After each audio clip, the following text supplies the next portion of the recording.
K-Star World Smart Compact City.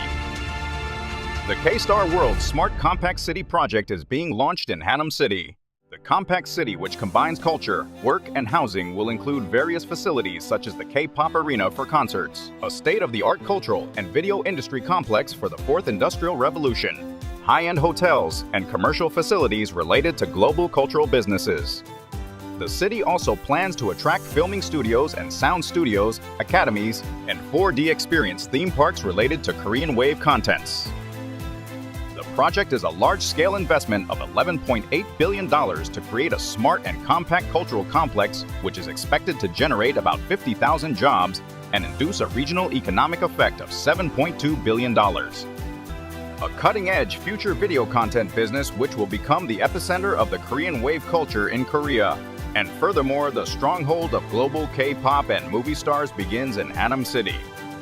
The cultural and video content industry will become a major source of sustenance in the future. The K-Star World Compact City, which is spread out around Misa Island in Hanam City along with Misa Riverside City, and Misa Regatta Park will emerge as a center for new Korean cultural contents with a theme of water along the beautiful Han River. Located just 10 minutes away from Misa Station on Subway Line 5, K-Star World is the optimum place with excellent transportation accessibility as it is 20 minutes from the Gangnam area of Seoul and within an hour of Incheon International Airport. Subway Lines 3 and 9 are scheduled to be connected to the Misa area by 2028, and the K-Star World Compact City and Misa Station will be connected by a tram allowing for arrival within 5 minutes. In addition, the means of transportation within this business area will be autonomous vehicles, and UAM drone taxis will be used for rapid connection to Incheon International Airport. Korean media contents including Korean idol groups such as BTS, Academy Award-winning film Parasite, and Netflix drama Squid Game are spreading globally and showing a rapid growth trend. In 2023, the Korean Wave content industry achieved sales of $120 billion and is finally establishing itself as an export powerhouse with exports exceeding $14 billion. Currently, the media content industry is thriving in the metropolitan area, and new cultural contents that integrate virtual reality and augmented reality linked to the Fourth Industrial Revolution are being created. In this trend, the K-Star World Compact City, which is being pursued in Hanam City, will encompass all residents of Seoul and the metropolitan area. The accessibility of K-Star World is far superior, and it will become the world's premier destination and cultural mecca for Korean Wave culture. Here's a look at some of the main businesses of Hanam K-Star World Compact City. First, the K-Pop Arena in the form of a large dome that can accommodate around 20,000 people equipped with K-pop performance halls and concert halls will become the epitome of Korean Wave culture. In addition to this, the second is the ARET project. It is a project to operate sound facilities and academies for world-renowned film companies to research, educate, and implement cutting-edge film sound and filming technologies. Currently, there are only 3 places in the world, including the United States, the United Kingdom, and Australia, where such state-of-the-art functions are possible. And the fourth, which also will be the first in Asia, will be built in Hanam City, Korea. Once this world-class studio is established, world-renowned film technology masters who have won numerous awards at prestigious film festivals such as the Academy Awards will reside in Hanam City. They will carry out sound work for global film companies including Disney and Fox, as well as high-quality projects for OTT companies such as Netflix, Apple TV, and Disney+, all of which will be produced in Korea. In addition to cultivate professional technicians in the Korean film world-class masters will operate a Film Sound Academy, which is also the first of its kind in Asia. We have already signed a contract with ARET on October 25, 2022 for the purpose of attracting the ARET project to the Hanam K-Star World project. During South Korean President Yoon Suk-yeol's state visit to the United States, an investment of $2.5 billion equivalent to 3.3 trillion won from Netflix was confirmed. The video studio construction project to complete content investment attraction will be quickly pursued within K-Star World project. Thank you, Hanam K-Star World.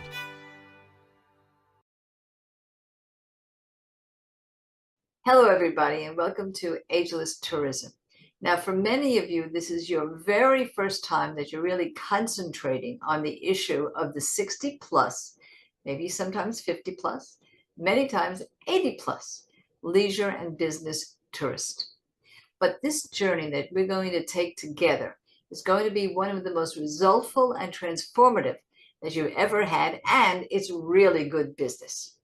Now, everything that you need, you'll be receiving in your email with regard to a questionnaire that you are to fill out and contact information so that you and I speak personally together, one-on-one or with other members of your team that you would like to bring to our meeting. But for this, I simply want to introduce myself, explain to you why we're doing ageless tourism, what it is, and answer the 5 what they call journalistic questions, which is what, why, where, when, and how. So myself, for many, many years, I was an on-air personality in radio and television. You can always read my bio. It is part of our website, agelesstourism.com.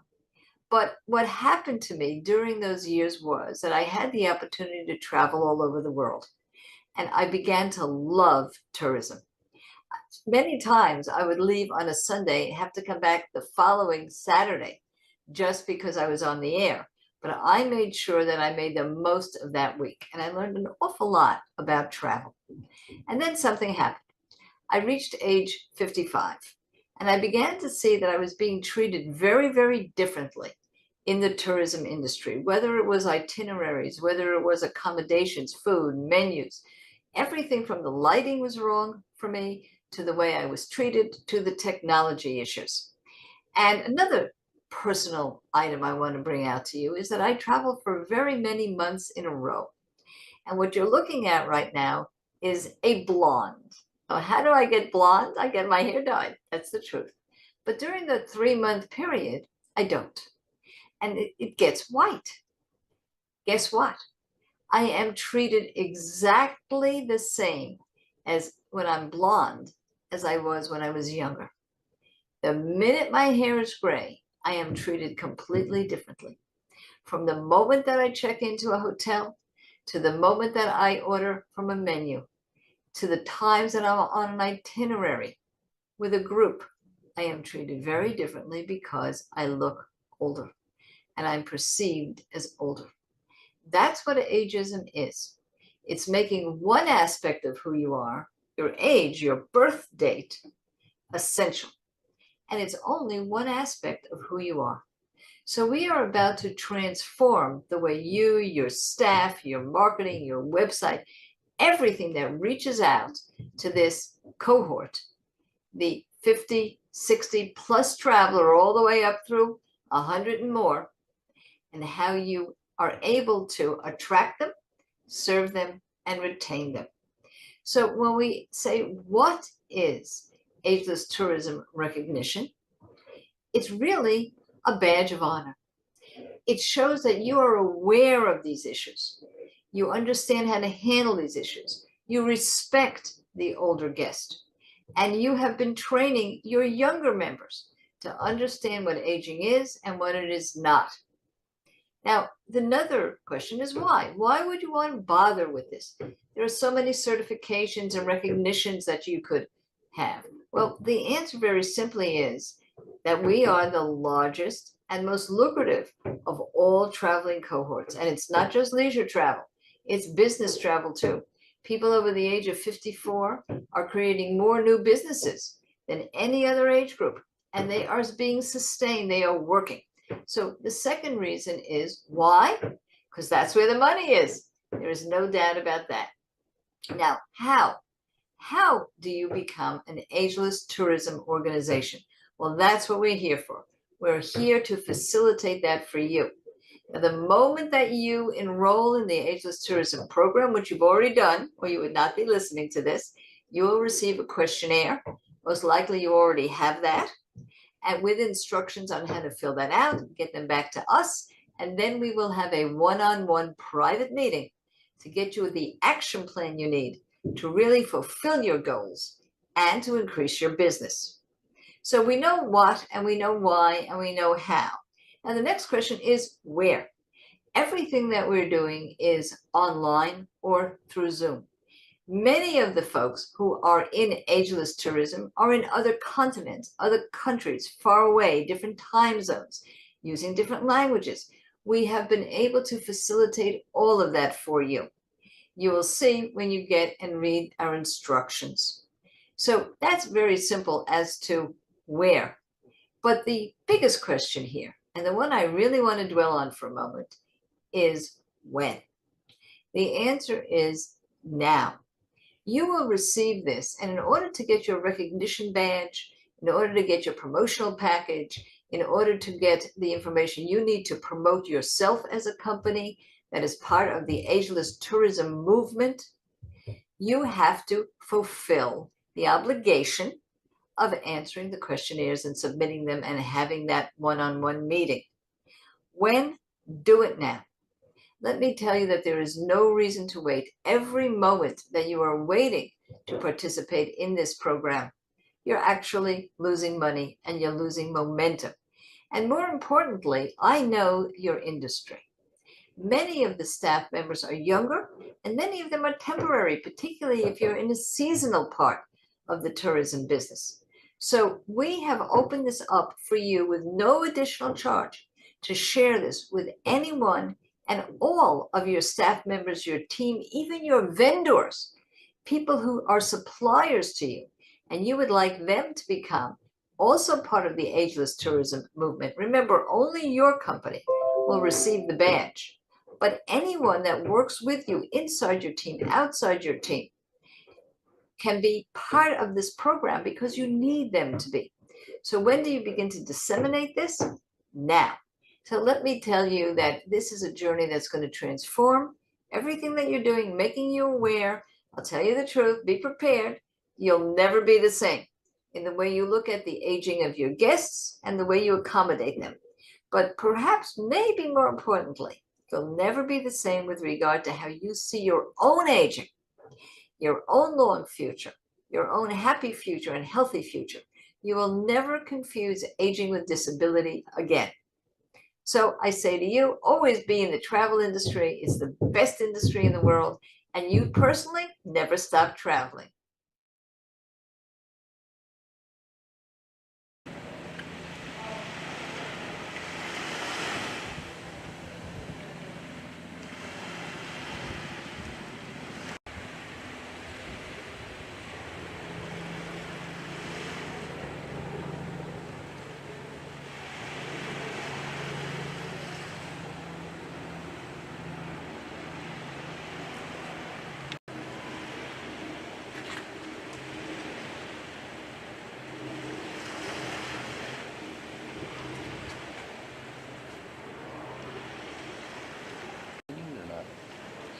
During nursing? Yeah, Well, they will start, they're going to be here on the ground a lot. for a while, yeah.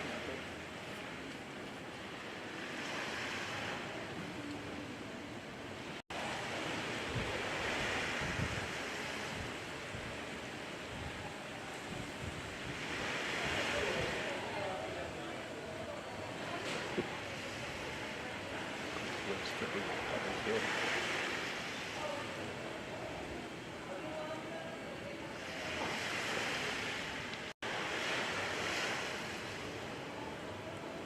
Is that Pedro? Is Pedro in his house? Just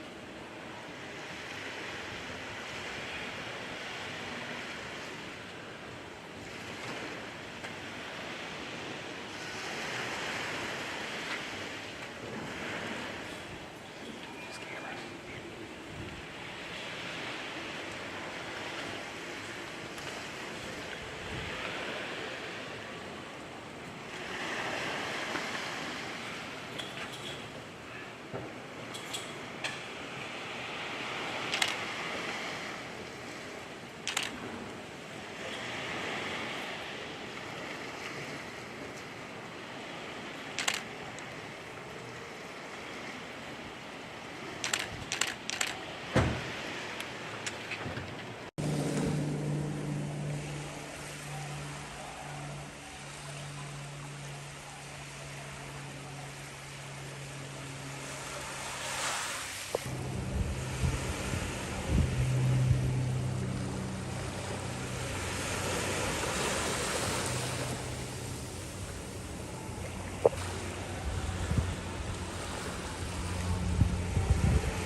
Hi, Dima, good morning. Better, we're starting the video here in a minute. Okay. Oh, nice shirt. Yeah. Finally, you put, I like when it's not Hawaiian.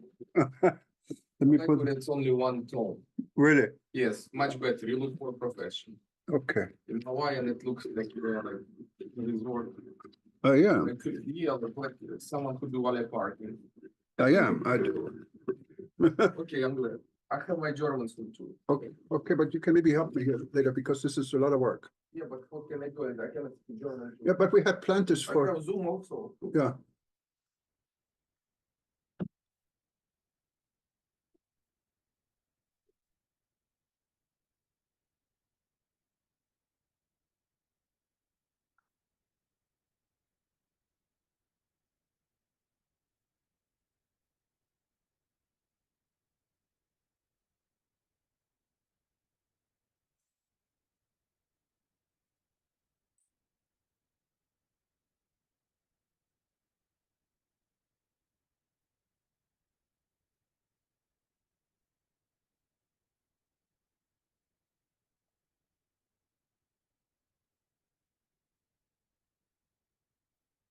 Hi, Adi, give me 1 second. I'm trying to figure out why my headset doesn't work.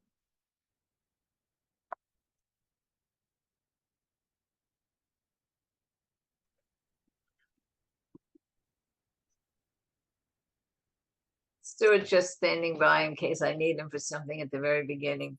Okay, let me try to see if I can change this here. Can you hear me? I hear you very well. Can you hear me? Yeah, but not on the way I wanted to hear you. Uh-oh. Let me just see.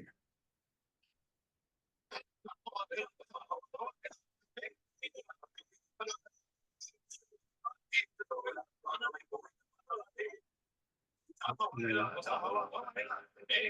don't know. I always have a problem with the headset. It's fine. I'm going to put it on the speaker. It's fine. Oh, come on. Sorry, that's my phone. Can you still hear me? I hear you very well again. Still Okay, good. now I can hear you too. I have you on the speaker. Okay, so we have a total registration, I think about 270, what is quite good. Wow, it's beautiful. Let me just see how the live stream is, if this is going.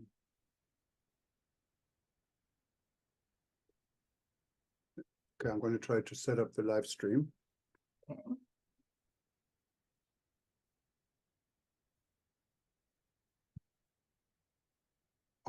So that's coming in. I see the live stream.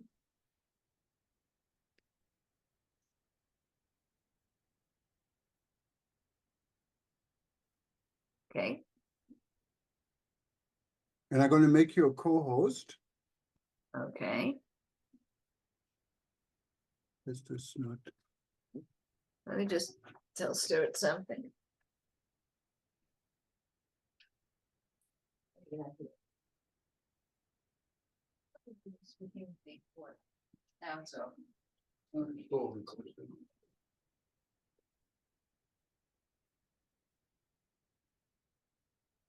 So you're going to introduce me and then I'm going to put on my slides. Is that the way we're going to do it? Yeah, we go whatever you want to do. I mean, we don't have to do the slides whenever you get ready for it. So, okay, Right. so we're live now on the ETN. So I just see people are going to start noticing that we are starting something. So that's good. Wonderful. Good morning, everybody on eTurbo News and the Travel News Group publications. We're ready for a live stream about the ageless travelers. And it's going to be a really interesting discussion. If you wanted to be part of this discussion, you can still join us. Just go to worldtourismevents.com, worldtourismevents.com, and you can actually still sign up to be part of this discussion. We're going to start in about 9 minutes. So don't mind our chatting to get ready for the show. Thank you. Yes, and I want to tell everybody that if they can't register, because we may have taken that off, Don't worry about it. If you go to World Travel Network contact, you can simply say you want a recording of the show because it will be recorded. So we hope you go on because we'll be taking live questions. But if you can't register, don't worry about it. We will send you the live recording. And Yeah, no, actually, just to verify this, we're not going to actually physically email recording, but it's going to be on our archive. So if you go to any of our websites like breakingnewsshow.com, our YouTube channel, or you go to World Tourism Network, WTN, and click on past events. Once the event is done, you can see it, and you can also see a live stream of the event repeating again and again. But you should be able to register till right the end of the show. So if you like to be part of it, I think you can still do it. So let me just give Andrea, I'm going to make you a co-host here so you can see who's coming in. Okay, so you should now have a pop-up on the right side, Andrea, where you can, Adriana, yes, and you can see who's coming in. And so we're going to admit in about 2 or 3 minutes. I can do that from here, but you can see who's knocking on the door. good. I already see that 8 people have been in the waiting room, but we have hundreds coming. And hopefully after everybody sees the live stream and the recording, we'll have thousands coming because Yes. it's a big, big, big topic. And I do want to emphasize anybody on the stream, please do go to the contact at WTN, tell us that you are interested in this, because anybody who where we know has registered has a book coming to them.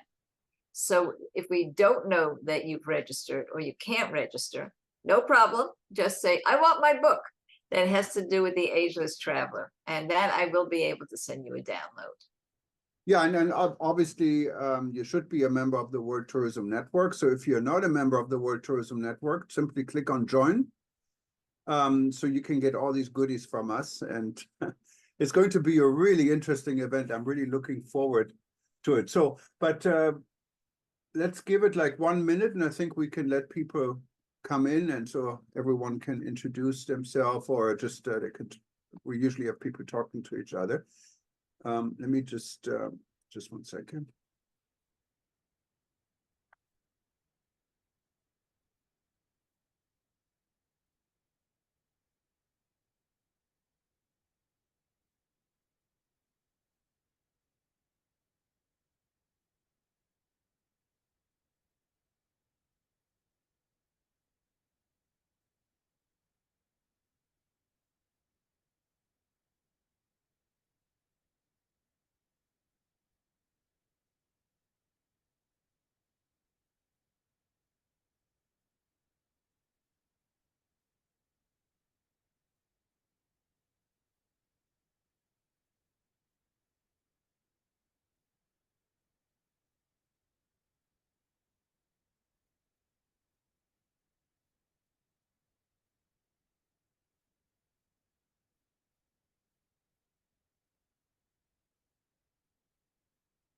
Okay, so I think we can let some of our friends in here.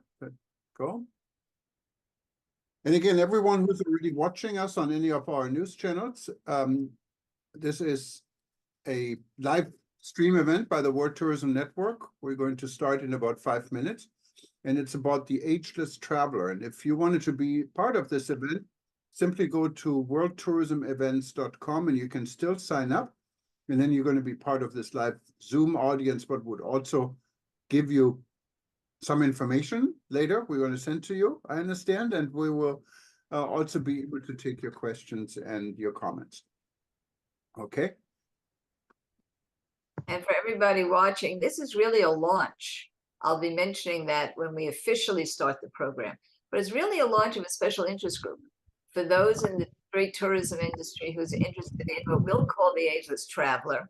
I'll say for later who the Ageless Traveler is, but I think you get the idea that it's somebody of a certain age that wants to travel all their life, and our job is to make lifelong travel easy.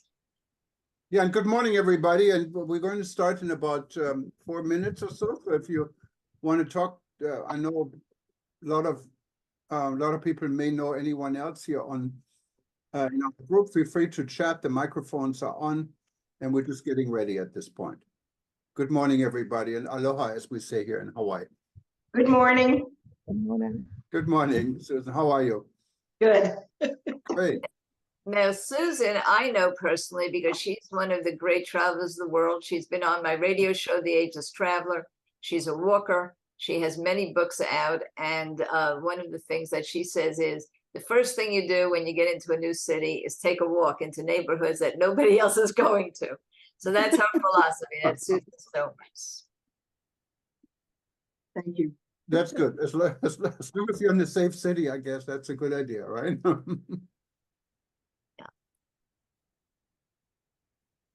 We both actually like the hop on, hop off buses.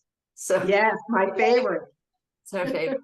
And all those medals she has back there, I happen to know is because she's walked virtually the way. And this will be talking a little bit about walking today and the Ageless Traveler and what the tourism industry can do to actually help us all live longer. And that's a very serious possibility that we are the catalyst for longevity for everybody who loves to travel.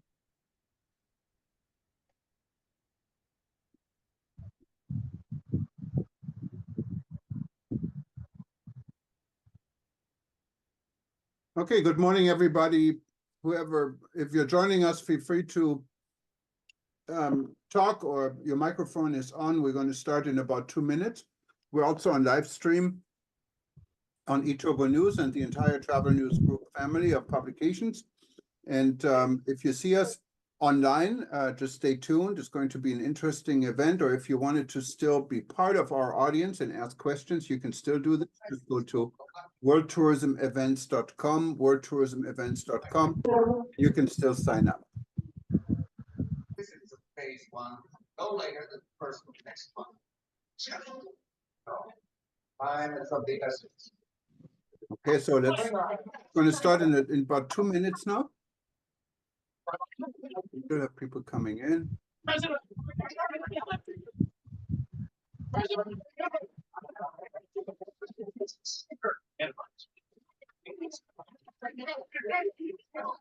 So everybody knows to mute themselves, but we do have a chat. And one thing I'm interested in, we won't be taking the questions from the chat, we'll be taking them from you. But I've been to 110 countries and I'm very interested to know what countries you're in. You can put that in the chat. But also, what countries are your favorites to travel in?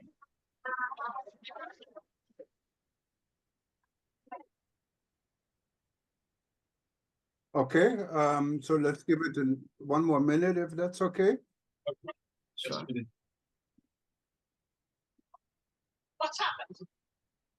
What's the meaning of all this? I see Mexico City Okay. and Mimosas.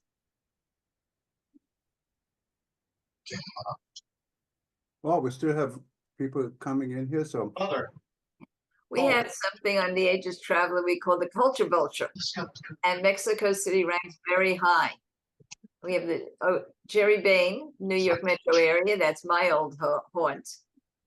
I'm Oh. in Palm Springs now, but I've been a New Yorker for all my life. You can tell that. Jan Sunday, Norway, is here. Norway is in the house, he says. Yvette Mamgu. Ah, Las Vegas, I just came back. The Oh, Ukraine, Limerick City, Ireland. A wonderful place to say poetry. okay, I see Diana in McIntyre in Jamaica. Thanks for joining us, Diana. And I saw Uganda, place I'm visiting very soon. Palm Desert, California. Yay! Okay, we have Frank from Thank Ontario, you. from Canada, joining us. Barcelona, another great place for museums, one of the best in the world. Okay, I think we're just about ready. So what I will do is mute everybody, and then Adriana, unmute yourself and take over the show. Let me just say a few words once I move with everybody so we can, everyone knows how we do this today. Montego.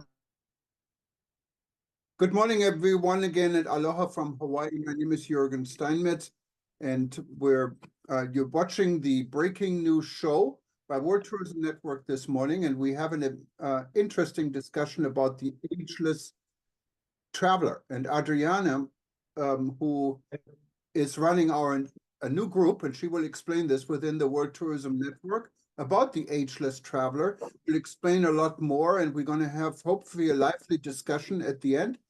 It's a really interesting subject, I think, and you will know more. For those of you that are not part of the World Tourism Network yet, I urge you to join us. You can simply go to wtn.travel. So this way you can be part of the overall discussion. You can join also this interest group and other interest groups. You can join our local chapters, and you get special invitations for events that are very exclusive. And we hope you do join us. Just again, go to wtn.travel and then click on join and see what we're doing. We're really helping the SMEs. SMEs are the small and medium-sized businesses. That's really what our target audience is. And if you have any questions or you have any questions for this event or in general, just click on contact. And there's an easy form, and we will read everything and we'll respond to all of you on this. Also, I wanted to welcome our viewers on eTurbo News and the entire family of in the Travel News group. Including now we have the Caribbean Tourism News. I see Diana Webinar. is there. So we have the Saudi Tourism News. So our family on this one is growing. So I have to maybe undo my mouse here because for some reason, let me try this again. Okay, I think I'm back connected.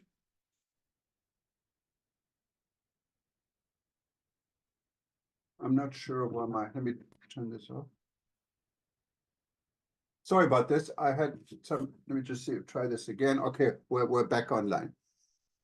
So without further delay, I think I'd like to give the microphone to Adriana, and she can introduce herself.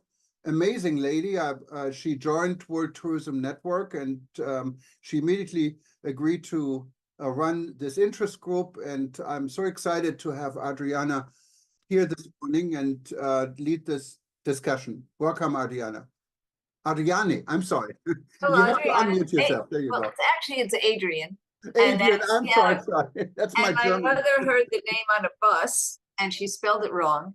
And so that's why nobody says my name correctly. Okay, so I'm going to make a very brief introduction only because I see people are still coming in and I don't want them to miss anything. And I'm going to soon share my screen and we're going to have some slides here. I'm not going to take a very long time with you guys because I want you to voice your own opinions and the things that you have been doing that's working regarding the ageless traveler. I will introduce the fact that the ageless traveler does not have that much to do with age. It is not a demographic, it's a psychographic. It's people like myself that really do love to travel, want to travel all their life, but are finding that there are certain barriers. It could be mobility, it could even be burnout. As I mentioned before we actually officially began, I've been to 110 countries. I'm looking for new places to go all the time. It's not like the days when we were working and we wanted to see Paris, and if we saw the iconic parts of the world, it would be fine. Now we're looking for something different, very deep experiential travel. And I think that the tourism industry is going to step up the plate, and even more so after this presentation, because it's the launch, as Jürgen said, of a new special interest group on the ageless traveler. You'll see what that means. And while people are still coming on, I want to mention something. As Jürgen and I said earlier during the stream beginning, we are inviting you to be part of this special interest group. And we're also inviting you to receive a book that will help you really serve this population. And the way we're asking you to do it is simply by going to the WTN contact page. But when you go to that page, you will see a list of why you are contacting. And I personally, I'm the one, I selected advocacy. the word advocacy that you can check. Why? Because I believe that you're all advocates. You're all advocates for our longevity, for worldwide longevity, worldwide economic growth through tourism. And so while that might be a funny thing for you to check off in the world of tourism, I see you as advocates. And as we create this special interest group, I think you're going to be seeing yourself that way too, more and more as a powerful force, not just for tourism, but for economic development all over the world and for personal growth and longevity equity. Okay, so now I'm going to start. Now, I am not great at sharing my screen, so I'm going to do my best here. And I'm going to share this. Hopefully it'll work here. And it did not work. So let's see why. Yeah, we see your, I think you need to just change the screen. I see your Zoom page. So if you click on I the know. So I'm going to have to, I may have to add. on the top, you see the different bars. Is it one of these bars, perhaps? Yeah.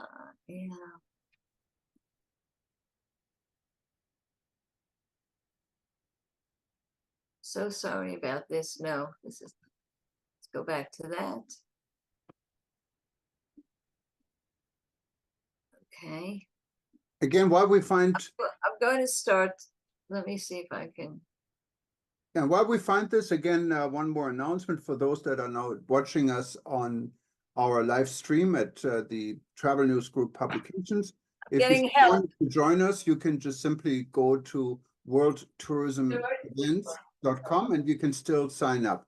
So we're just getting ready and trying to figure out how to show the, Pulling in the troops here. okay.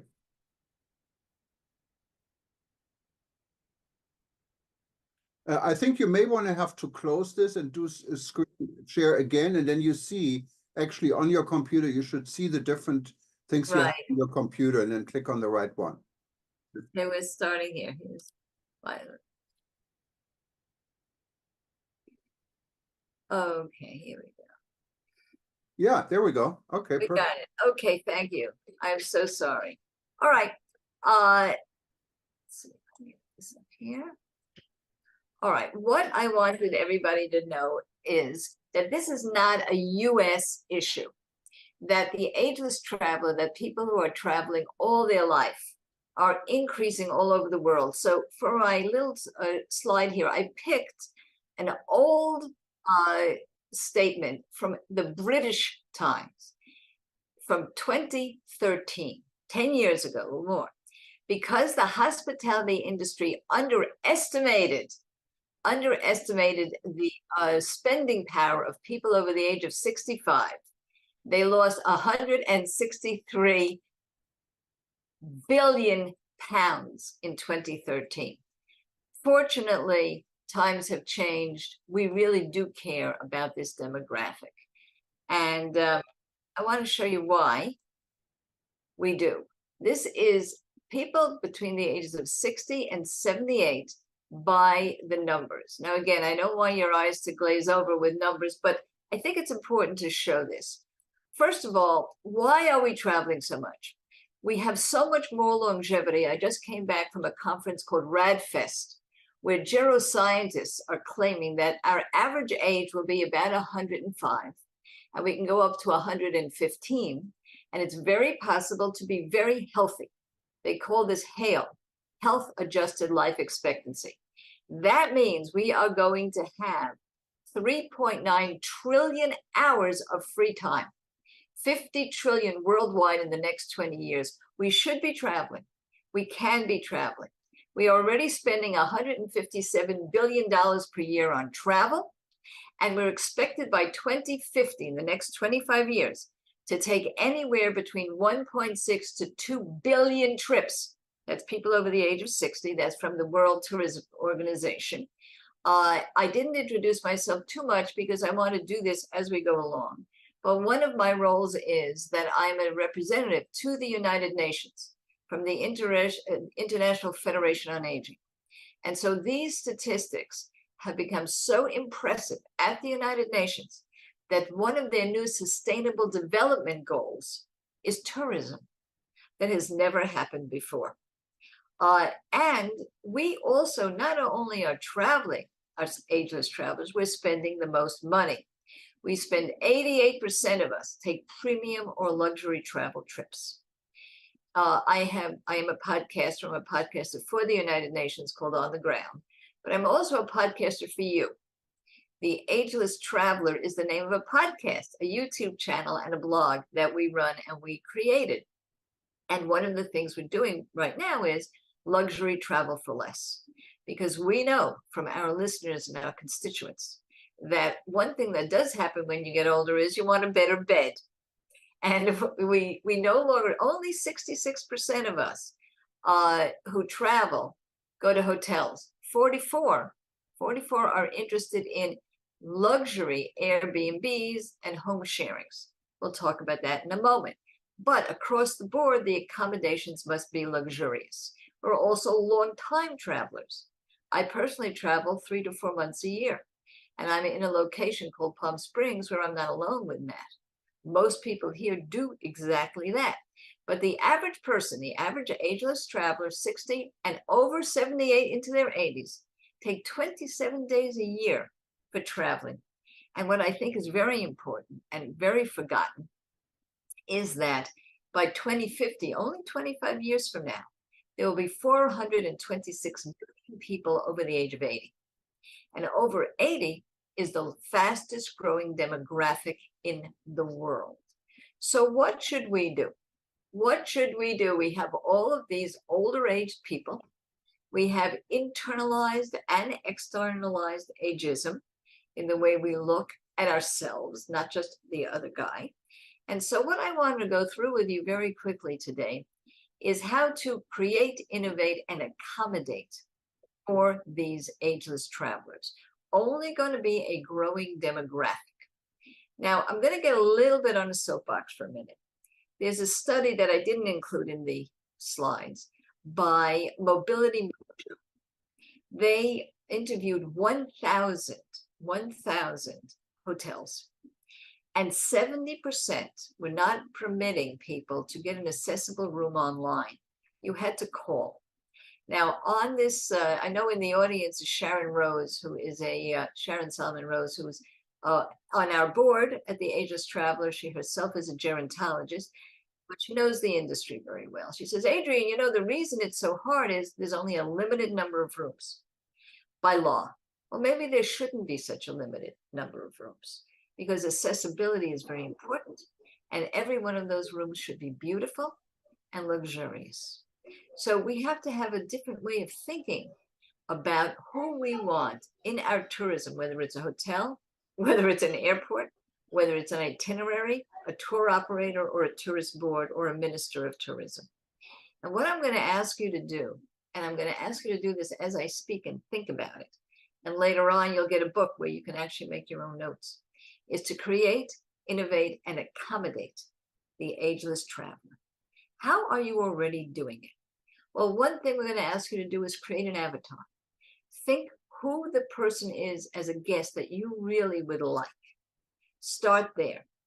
Innovate with some staff training that I'll explain and some messaging information that I think is very unique that we'll give you in a minute. And then accommodate. And accommodate, of course, is what we mean inclusion. Make sure that the environment is inclusive. I don't like the words age-friendly, because I think one of the problems is that we are age essential. We're always looking for the age. It's not the age. It's the stage of the guest that we care about. So in creating your avatar, don't think I am creating an environment for an older person, because you have to step in the shoes of your guest. We have a word for that. Another part of what I do is I consult. We have a consulting consortium that includes people like Peter Anderson, who was with Deloitte when it comes to the ROI of making changes in an environment or a hotel, Sharon, who I mentioned, and a few others I'll talk about in a moment. But when we consult, we see across the board that the guest is labeled by age. The thing is, the guest does not label themselves by age. 62% of everybody between the ages of 65 and 69 say they're older, but they would not use the word old. That same age group calls themselves middle-aged. Unfortunately, those who design for them do not think of them as middle-aged. And even those 70 and 75, half of them will not see themselves as old, just older. That doesn't mean that they don't know how old they are. That with me, they don't feel how old they are. And when you create an avatar, who you would like as your guest, don't think about age, think about stage. Now, where's the money? 3 areas. There are 3 specific cohorts I'm going to talk about very quickly, because if you are creating an avatar, by which I mean in your own mind, a picture of your guest, the perfect guest for you, who would it be? Well, you can start with their stage, whether or not they have mobility issues, whether or not they're very robust and they're interested in adventure, whether or not they're coming as a couple. But there are 3 particular cohorts that are growing exponentially, and I want you to know who they are. One you probably already know, female or women travelers. In the next 10 years, boomer women will be the fastest growing travel demographic. What is a boomer? Anybody who born between 1946 and 1964. There's an 18-year gap. Theoretically, a mother and daughter could be both boomers, theoretically. They're 18 years apart, no more. 64% of all travelers I think there is worldwide. good evening, everybody. I think there is echo. Thank you. And 79% already have booked their vacations by the mid-January. In other words, these are not a cohort that waits for last-minute deals or bargains. And if you're advertising, you should know that. You should know that these are early responders, spending at least $2,500 on every trip they take. And here's something that may not be known to you, because it was even a surprise to me, that 80% of the women made their own travel decisions, including the 63% that are traveling with husbands. And this goes on over and over again. Women are making these decisions. So when you create your avatar, think about the female avatar. We're also grandparents, 67 million grandparents in the USA, 1.5 billion worldwide. According to the AARP, the skip generation, which wasn't even a word, it simply didn't exist until 2 years ago. Skip generation travel simply meant that grandparents were traveling with grandchildren and the parents weren't there. I do this all the time. I'm already creating a trip in New York City for theater for a 5-year-old granddaughter, right? So here we go. The skip generation trips are extremely important, particularly if you're a cruise ship, if you're a riverboat line, a hotel that has facilities for gyms that say no children allowed. That's the first thing you see in the gym or in the pool. How could you make it allowed? What could you do that would create the safety that would allow skip generations to actually exercise together? Think about it. This is what I mean by the avatar. And third, and maybe most surprising, are the caregivers of this world. It's not a surprise that in our consortium consulting at the Ageless Traveler, we have Dr. Carol Sargent, who is a facilitator for travel, for caregivers, and even people with early onset Alzheimer's that want to travel on their own or are traveling with caregivers. There are 41.8 million caregivers of adults, not children, in the United States, many billions worldwide. And if you take a look at their ages, again, it will surprise you. The average age of the caregiver of somebody who's 65 or older is about their same age. What does it mean? It means that spouses are traveling together. It means that people of different mobilities are traveling together as never before. When we think of a travel cohort, we usually think of people of the same abilities. That's not the case of the ageless traveler. One of their greatest barriers is that their spouses or their companions, friends, can't travel anymore. or if they can't travel the way they do. And so creating multi-mobility itineraries is so important in attracting the ageless traveler. Now, after you've created your avatar and you know who you want to reach, let's innovate. Let's innovate in two ways. One, through messaging. Now, there's a problem. I challenge everybody listening to go and get a decent picture, a decent image of older active adults on the web. I really would like to see it. And in fact, I'm going to ask you, if you do have good photos that you use, we won't steal them, don't worry, because they're hard to find, good images of active older adults, I'd like to see it, because it's really, really difficult to get these images. What I would like to do and tell you a little bit of a secret about messaging is this. There's a whole different aspect of tourism for the ageless traveler. The younger traveler, and everybody, wants good experiences. They want to see something beautiful. They want good food, relaxation, meeting new people, all the buzzwords. You know all this stuff. What you may not know is that the National Institute of Health says that tourism increases longevity. Now, why would that be? Well, because one of the problems with aging is your own self-esteem. People become invisible. There's even something that's called learned helplessness. People are trying to help you so much that you feel helpless. When you travel, you're taking control. You'd be surprised how many older travelers want independent travel. And tour packages actually become a harder sell. You would think would be the other way around. But they love the idea, and I shouldn't say they, we love the idea of being in control of what we're doing every single day, choosing our own food, choosing our own transportation.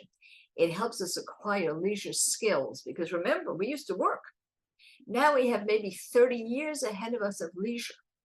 You have to be skilled at understanding leisure. And travel helps you do that. It increases life satisfaction, and therefore, it increases your longevity.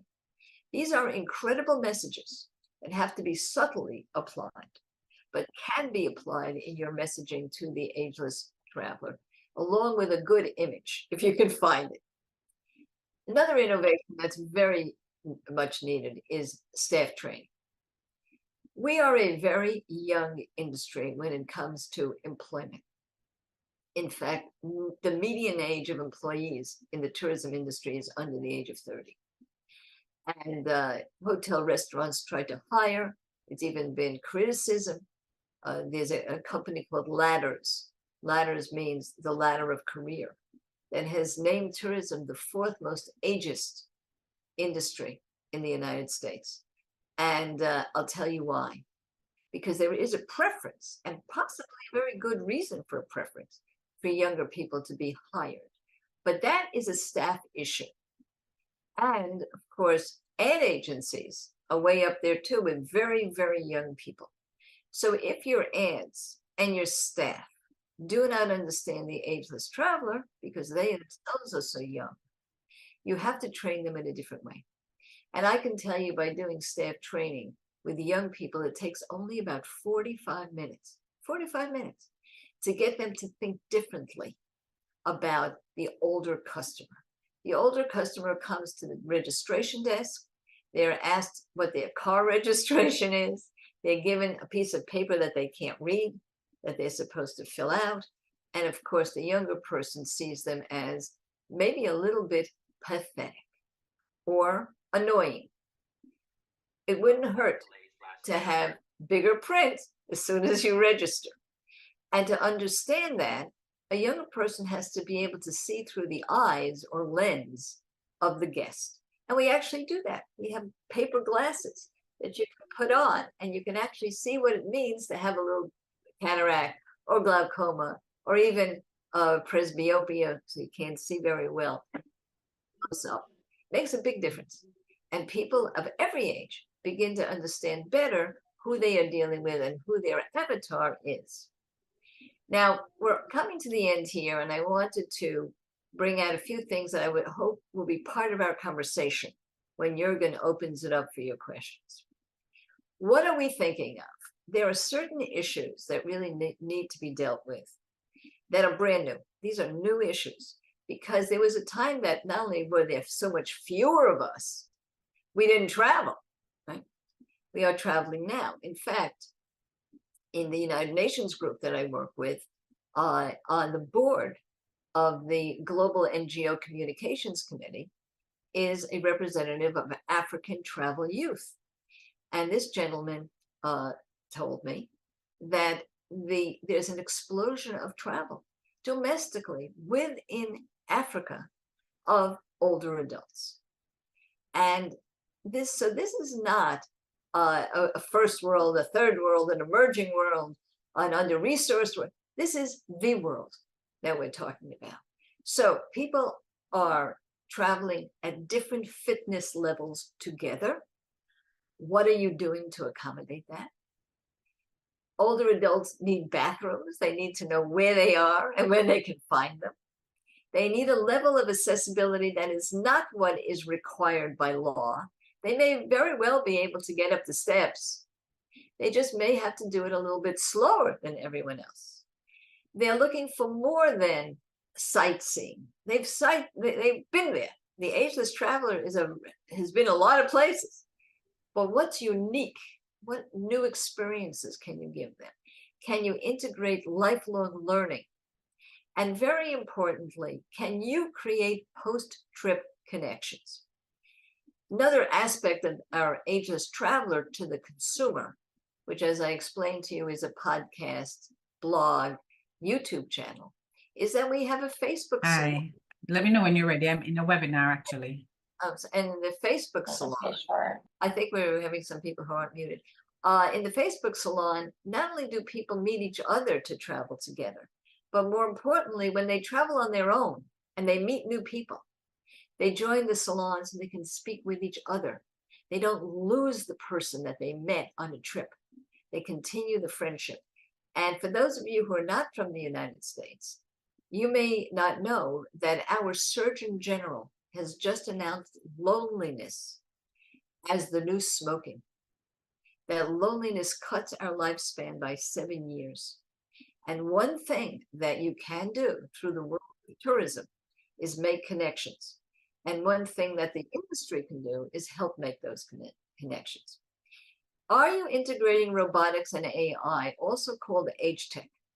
I could do an entire webinar just on age technology, age enhancement technology. I'll just give you one small one. And that is, make sure we can plug stuff in. Most plugs are black, and you give us a black plug, and we can't find it. So that's a simple part of the technology. But the second part of the technology is alerts. There are so many ways of having something in a hotel room that will alert people if they set it properly, so they know when to take their medicine or get up at a particular time. So all of these things, we're wired. Do not think of the ageless traveler as tech dummies. We didn't grow up with it, but we know a lot about it, and we certainly can use it. So have it when it's available. And health maintenance is part of great travel. Now, I'm not talking about wellness travel. Wellness travel is a wonderful thing, and again, a separate topic. But just maintaining your health so that, for example, the two most important issues in the health maintenance life of the ageless traveler is salt and sugar. Unfortunately, most of us are diabetic, and that's worldwide, and many of us have high blood pressure.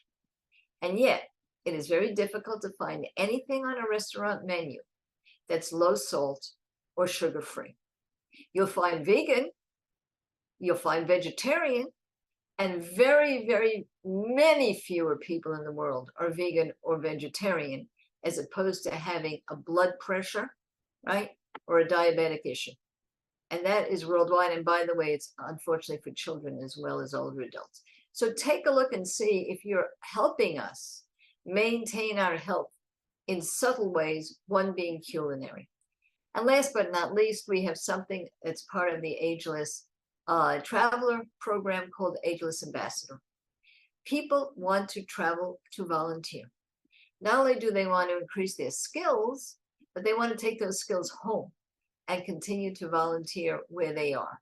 In our case, we're very fortunate in the US. We have an agency of the United States government called AmeriCorps Senior. You have to be over the age of 55 to be part of that. And they are part of our Ageless Ambassador program. So if you have a volunteer program that's associated with your trip itineraries, part of your hotel suggestions, your concierge service, we certainly want to know about it, because we can bring that person back home and show them where they can locally continue to volunteer in their community.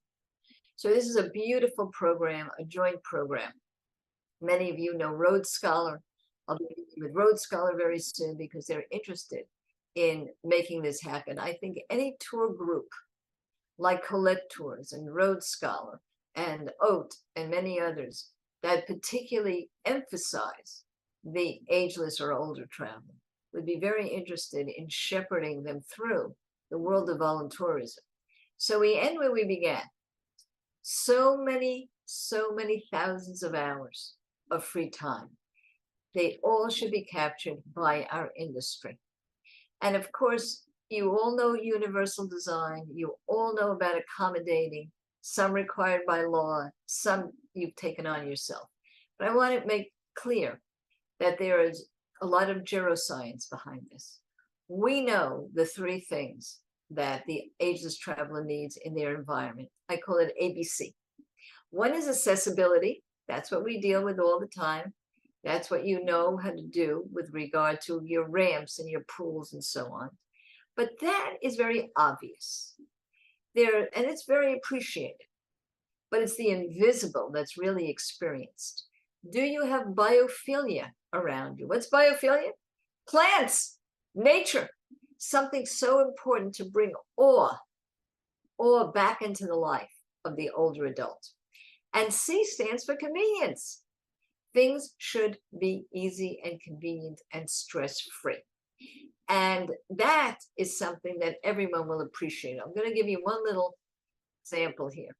In Singapore, I was just told, I was over at Stanford University where they have what they call the Centennial Summit.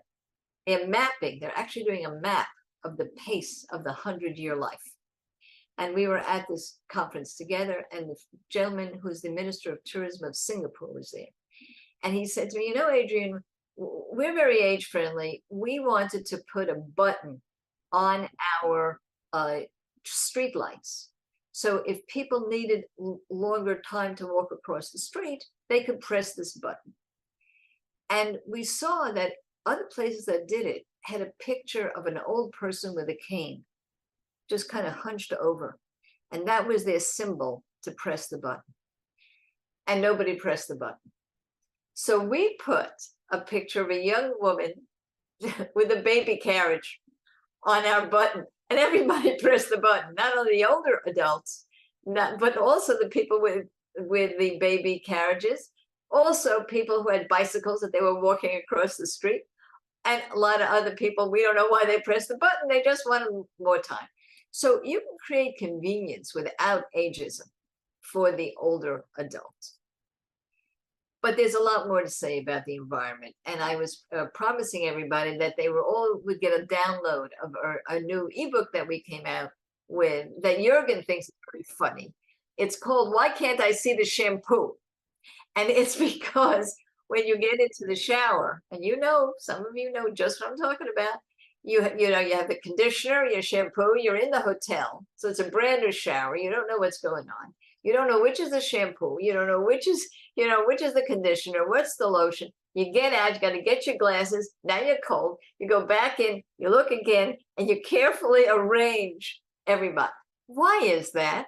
I have been to so many conferences of vendors to hotels, and I look at their beautiful shampoo bottles, and they don't seem to know that if you put gold on white, I can't see it. So there's hundreds of little things in this book called Designing for the Ageless Traveler. And a few of them is color. We're very color sensitive. A lot of us have glaucoma, or cataracts, and blue and cool colors reduce our ability to see. Black on black doesn't work for us. We like warmer colors. Our depth perception goes a little bit. Our muscle mass isn't as great as it should be. We know exactly how much the average woman at age 65 can lift comfortably. We know how many inches above your shoulders we can lift something. So when I go into a closet and I see that high shelf, I don't know what I'm standing there like a little Lapution. We don't need to do that. We have to think about these small things. And so that book just has hundreds and hundreds of examples so that you can go lens your rooms, you lens the cabins, lens your bus, your train, even your equipment for the gym, to make sure that it is the proper, not for the disabled, they have specific rules, but for the average ageless traveler. Now, we want to hear from you. We want you to tell us that you're interested in a special interest group on the ageless traveler, that you're interested in learning more, that you have a lot to contribute. The best people that the tourism industry can learn from are each other. There's no doubt about that. So if you go to the World Travel Network's contact page, wtn.travel/contact, simply complete the form, tell us why you're interested in this, that you want to be part of this. You'll get the book, Why Can't I See the Shampoo, with hundreds of hints and tips for the environment. And as I said at the beginning, some of you didn't hear this, I see all of you as advocates, champions. What do I mean by advocate? Champions for the mature, lifelong traveler. And that champion includes encouraging travel, not seeing people as invisible, making sure that if you are looking at AI and using artificial intelligence in the database for you to make advertising decisions, that the AI isn't told to stop at age 60 or 55, but to continue to gather data for people over that age. So it's organic. In everything you're doing, you're an advocate for that growing cohort. So go over to the travel page, the contact page at WTN.travel, and also give us your thoughts and your solutions to some of the issues. So in my cover slide, I had a very negative thing that happened in 2013 where the British tourism industry left billions of pounds on the table because they underestimated the 65 plus traveler. And I said, times have changed. Well, this is what I would like the next time I speak to have on my cover page. Tourism named most age-friendly industry, record-breaking revenue to follow. So that's what I have to say right now to all of you. But I would like to have Jürgen, I'm going to stop sharing now. I'd like to have Jürgen come on and be with us to honcho a Q&A or a statement that any of you would like to make, or a solution, or even a problem that you've seen with this. And don't be afraid to say, hey, you know what? The ageless traveler is not my thing. It's not where I want to go. And because I'd be interested to know why. Okay, Jürgen, take it away. No, it was fascinating. Thank you so much. And I learned a lot. And I loved when we first talked, we talked about the shampoo, because I can really say over the years, and I stay about 150 days or nights in hotels every year, the worst thing is when you're in the shower, and it happens all the time. You're trying to figure out what's the shampoo, what's the conditioner, what's soap. You have to get back out, and it's slippery. And yes, there are definitely things they can be improved here, and hopefully we can contribute a little bit through our new advocacy group for the ageless traveler. There have been some good comments here in the chat, and I invite you to actually verbalize these comments, and you can get on the platform here, if you just go to reaction, if you go down on your screen, if you're using the Zoom app, you see a button reaction, just raise your hand and I can see this and we can give you the microphone. And I think there is one gentleman already, Sharon is already raising her hand.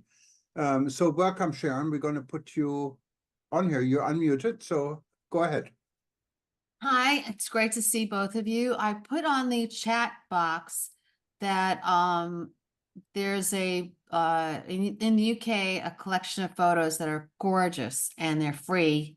And I put the link there, and they would keep growing and growing, increasing in the numbers and types of images. They're crisp and clean and very very user friendly. That's what. I actually. You see it? I clicked you away here, so let's try that again. You put it in the chat group, right? Sorry? You said you put this on the chat group? Yes, Center for Better Aging. Oh, I see. Yes, yes. Yeah. Yes, Yeah. there. So everyone here should if you'd like, get connected with the Center for Better Aging, because there's a lot of other information that comes through that is good internationally as well as just for the UK. And you'll get their emails, but they also give you an updated set of photos that have been added. They're beautiful. So Older adult. One why of the don't things we I do wanted this? to, I'm sorry. No, Adriana, what I'm saying, why don't we do this? I'm going to print this out here, and then we're going to share it on the website for the interest group. So we have these resources for anyone to see also later. And thank you so much for this. I think that's good feedback. We have Diana, and Diana McIntyre. She runs the community tourism group. She is the chapter woman for the International Institute for Peace Through Tourism. She has been a member of the World Tourism Network, an essential member for the World Tourism Network ever since we started, and she's in Jamaica. Welcome, Diana. Hi, thank you very much. Am I allowed to say something now? please. I just wanted to let you know that I'm very excited about this market because I've had many years of experience of having senior citizen groups. We used to call them that, senior citizen groups coming for years to where I live and where my hotel was in Mandeville in the mountains. And what I found is that they were younger than young people. They wanted to do everything. They didn't want to be at a beach. They wanted to go and discover the community. They wanted to go and talk to people. And I really enjoy them a lot. And many of them were more healthy than young people. So, you know, there's an assumption that when you're dealing with the ageless traveler, that they're old and they're going to be difficult to deal with, but it's not so. I'm a baby boomer myself, and I find myself more energetic than young people who will get tired very easily.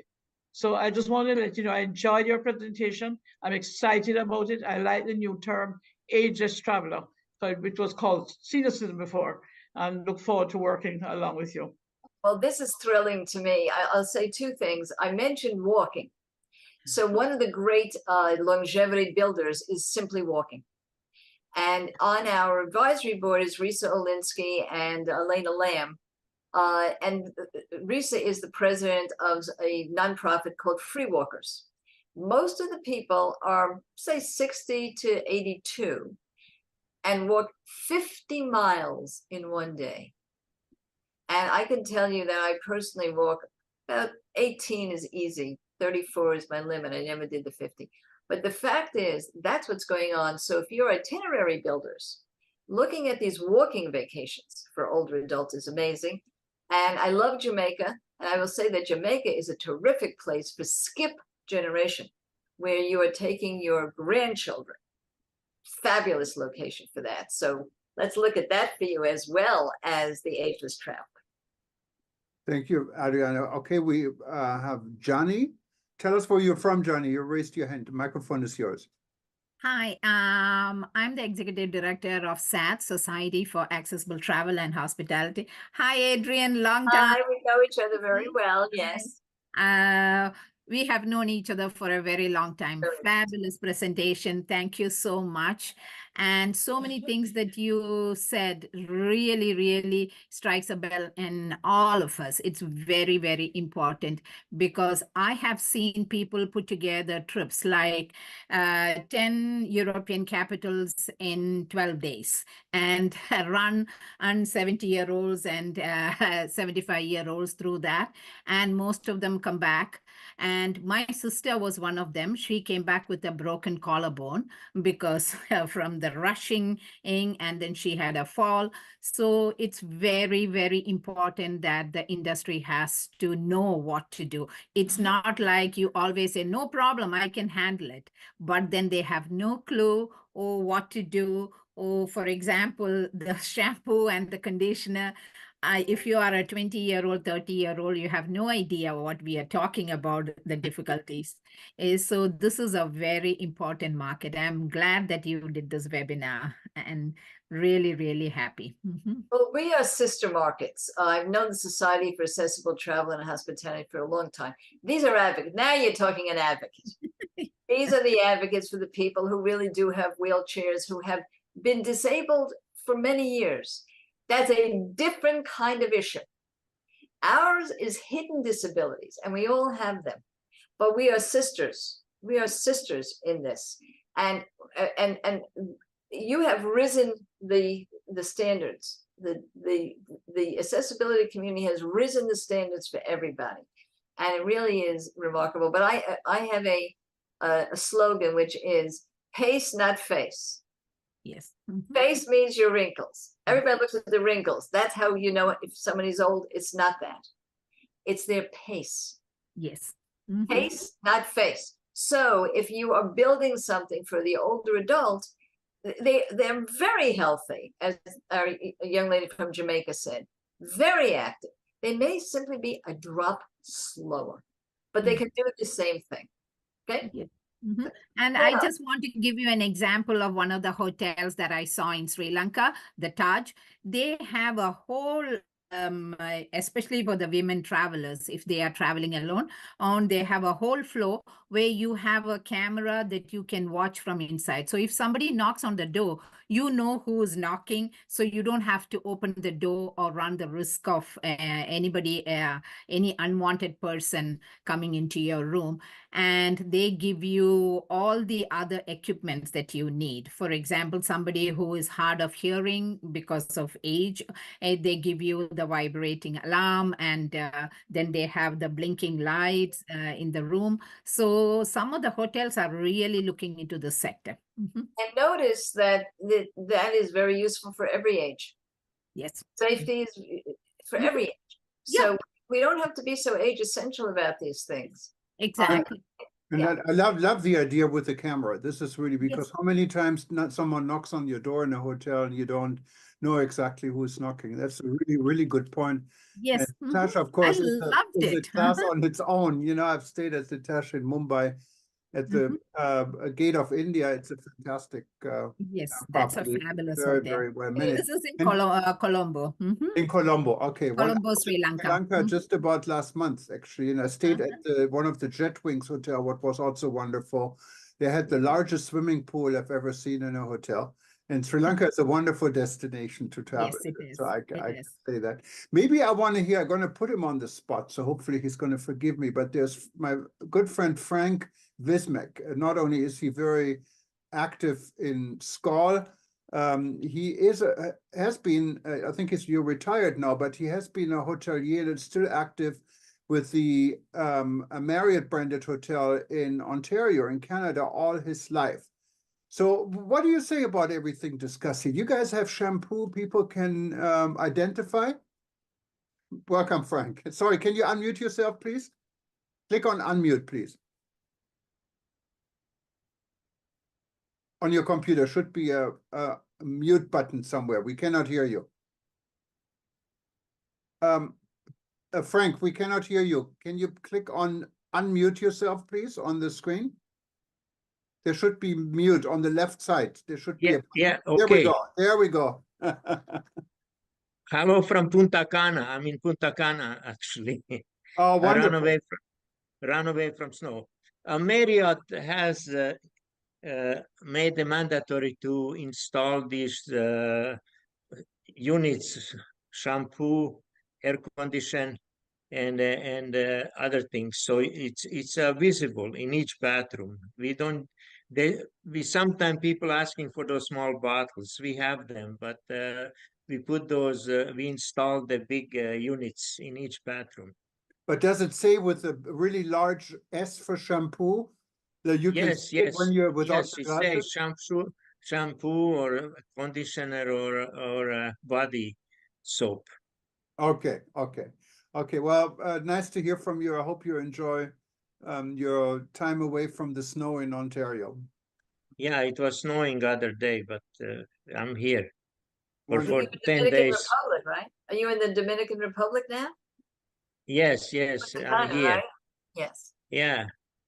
At the Rio Bamboo.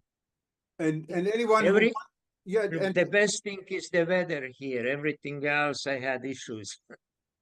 And Frank, maybe I can give this away, is originally from Croatia, if I understand this correctly. And we That's actually correct. met in Croatia at the SCAR conference, and I had a wonderful stay at the Hilton in Rijeka.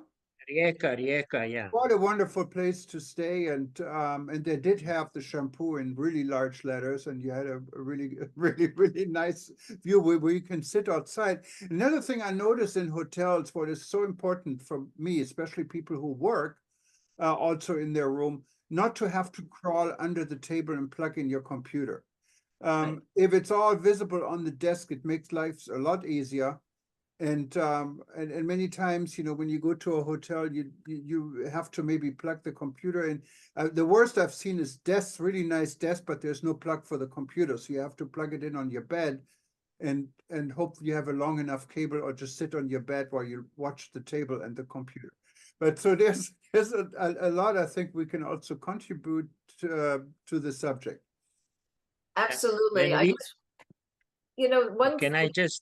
When you're talking plugs, when we built a new courtyard by Marriott Burlington, we started in 2016 and opened it in 2018. I put 17 plugs in each room, including 7 SUV, and all the plugs are on a high level, so you don't have to go down and look for them. Wonderful. Including on the lamps. So when you go to Ontario and Toronto, you want to stay at the courtyard. Is the courtyard right in Toronto, or? No, ours is in Burlington, just suburb, which is okay. Yeah, between the Toronto and Niagara on the lake. Wonderful, nice area.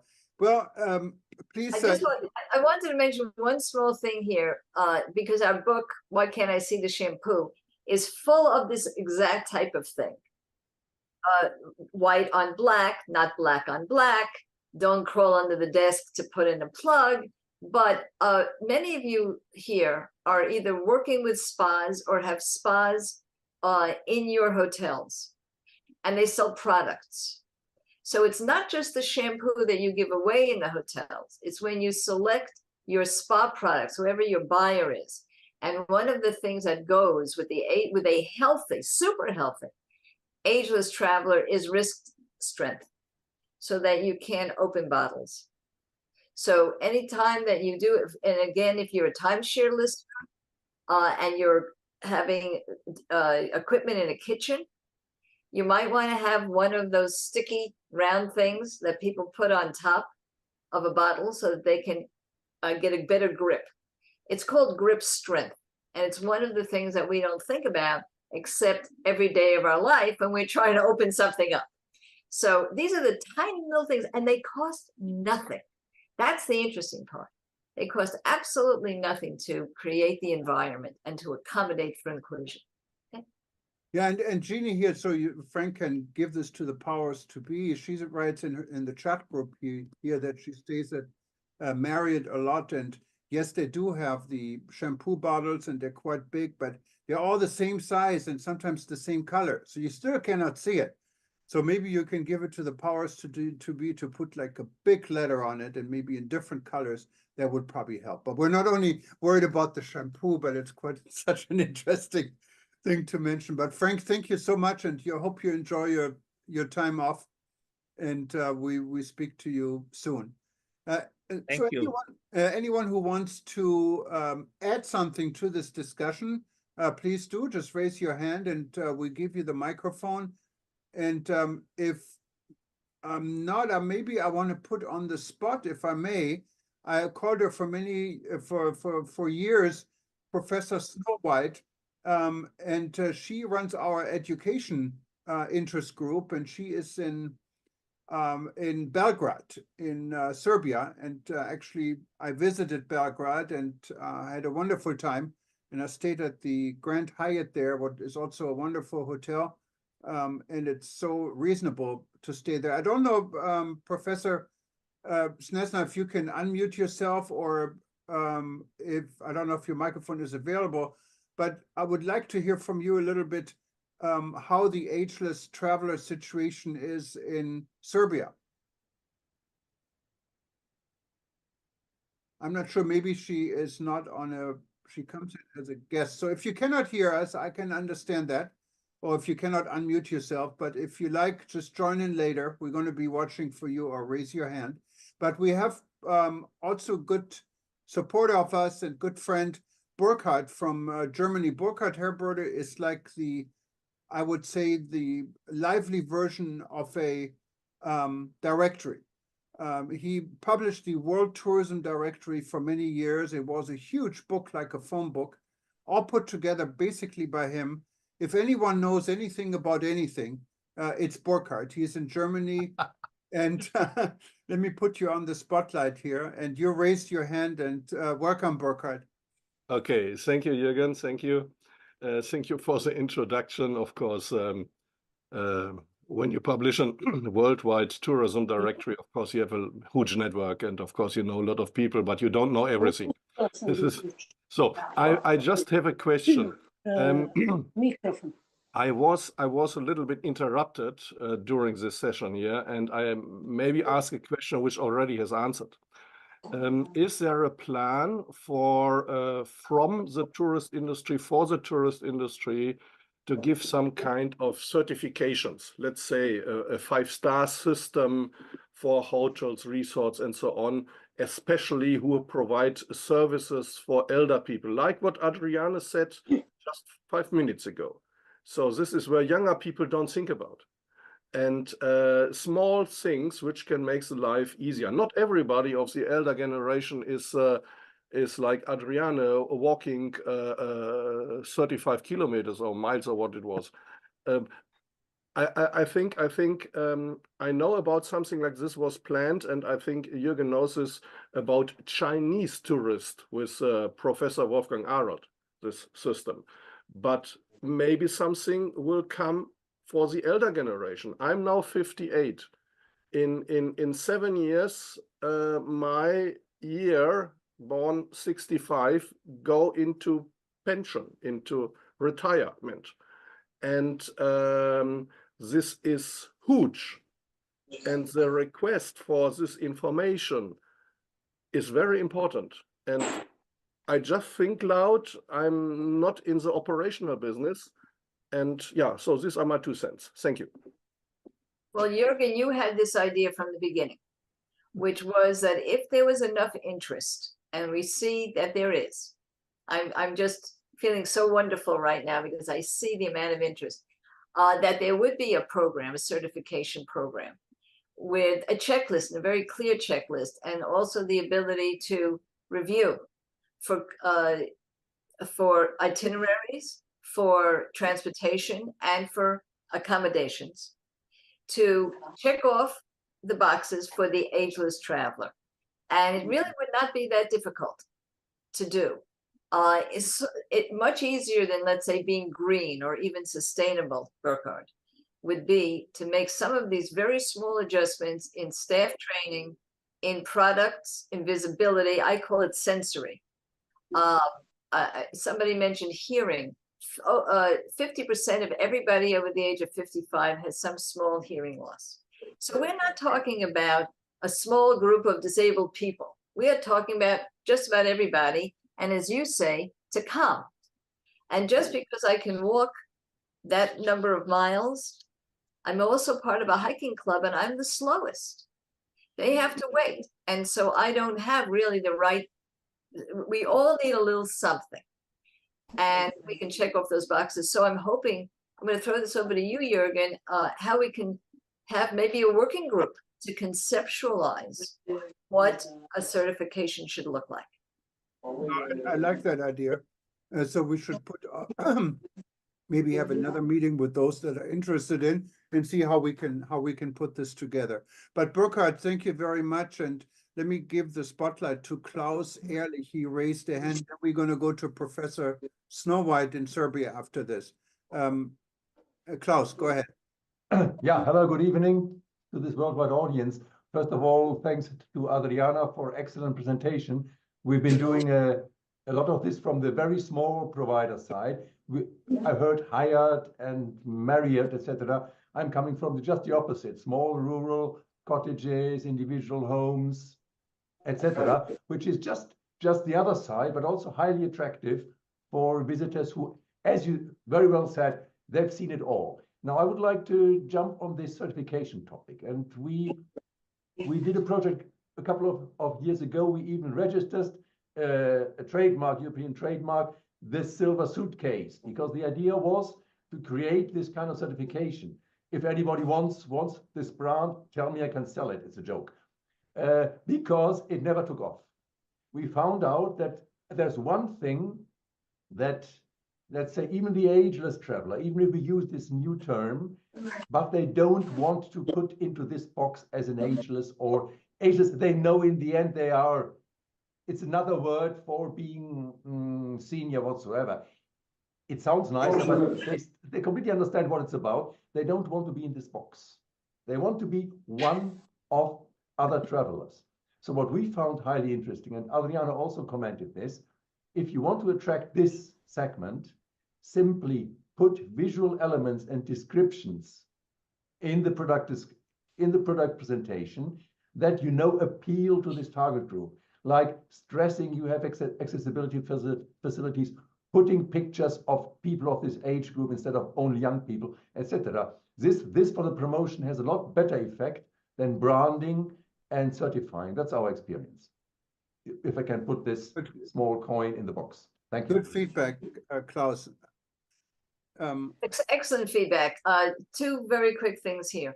First of all, there's some surprising things that you can say. Some words that resonate well, and that is longevity travel. You're right. You never use the word age or ageism. You try to be age non-essential. That's and that's a skill in marketing. But longevity travel certified, that's something that we can talk about. That's why I think we need a brainstorming group. There's no doubt that people no longer even, I could show it to you. We have a senior center in Palm Springs. God forbid it should be called the senior center. Nobody would show up. Forget about it.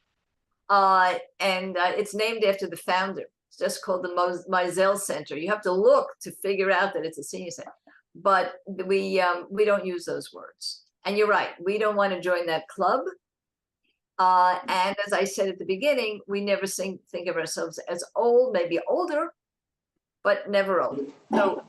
So that's part of it. But the other part is the industry. The industry sees us as disabled, and they don't want to get involved with those kinds of issues. And that's not the cohort we're talking about. So I think we have to define and show that the money is there, and then we can find the right words to make it clear. It could be an intergenerational certification. That's also a word people like, but we do have to think about that, because you're absolutely right. If it's labeled as a senior center, nobody's going to go.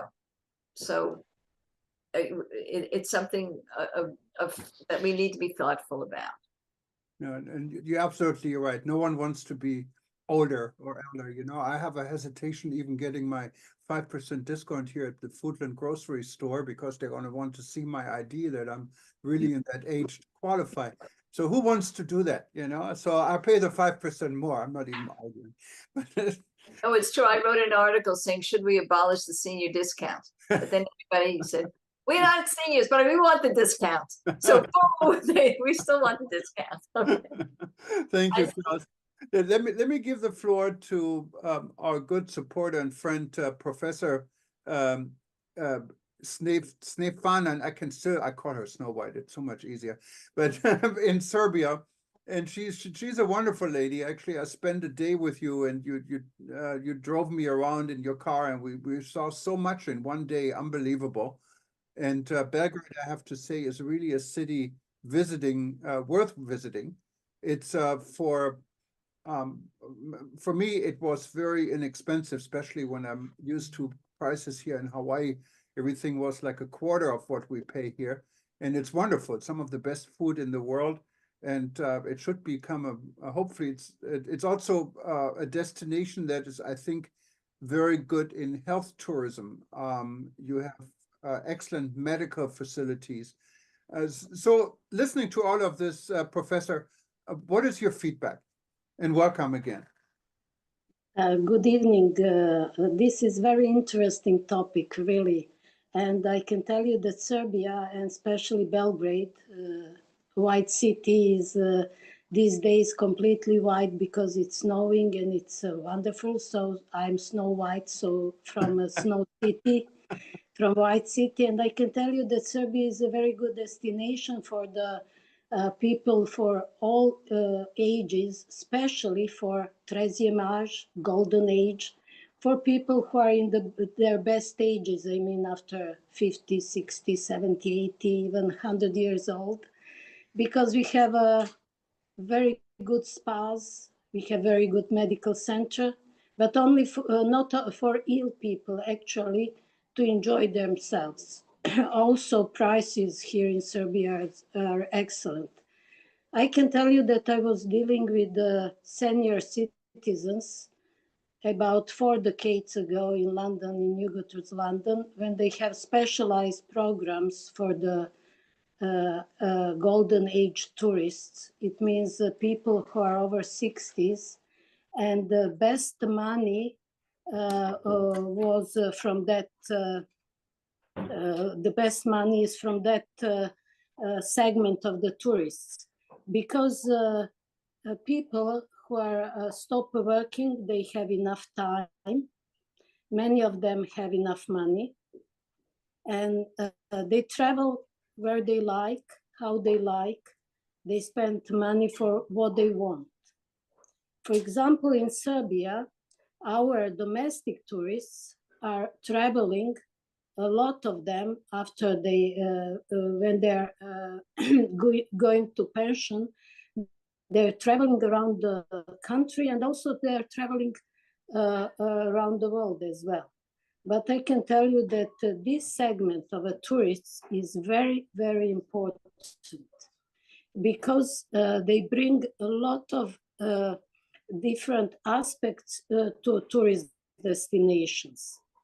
They like to mingle with the local people, and local people like elderly tourists, especially here in Serbia, because they can discuss with them, especially in the urban areas in Serbia.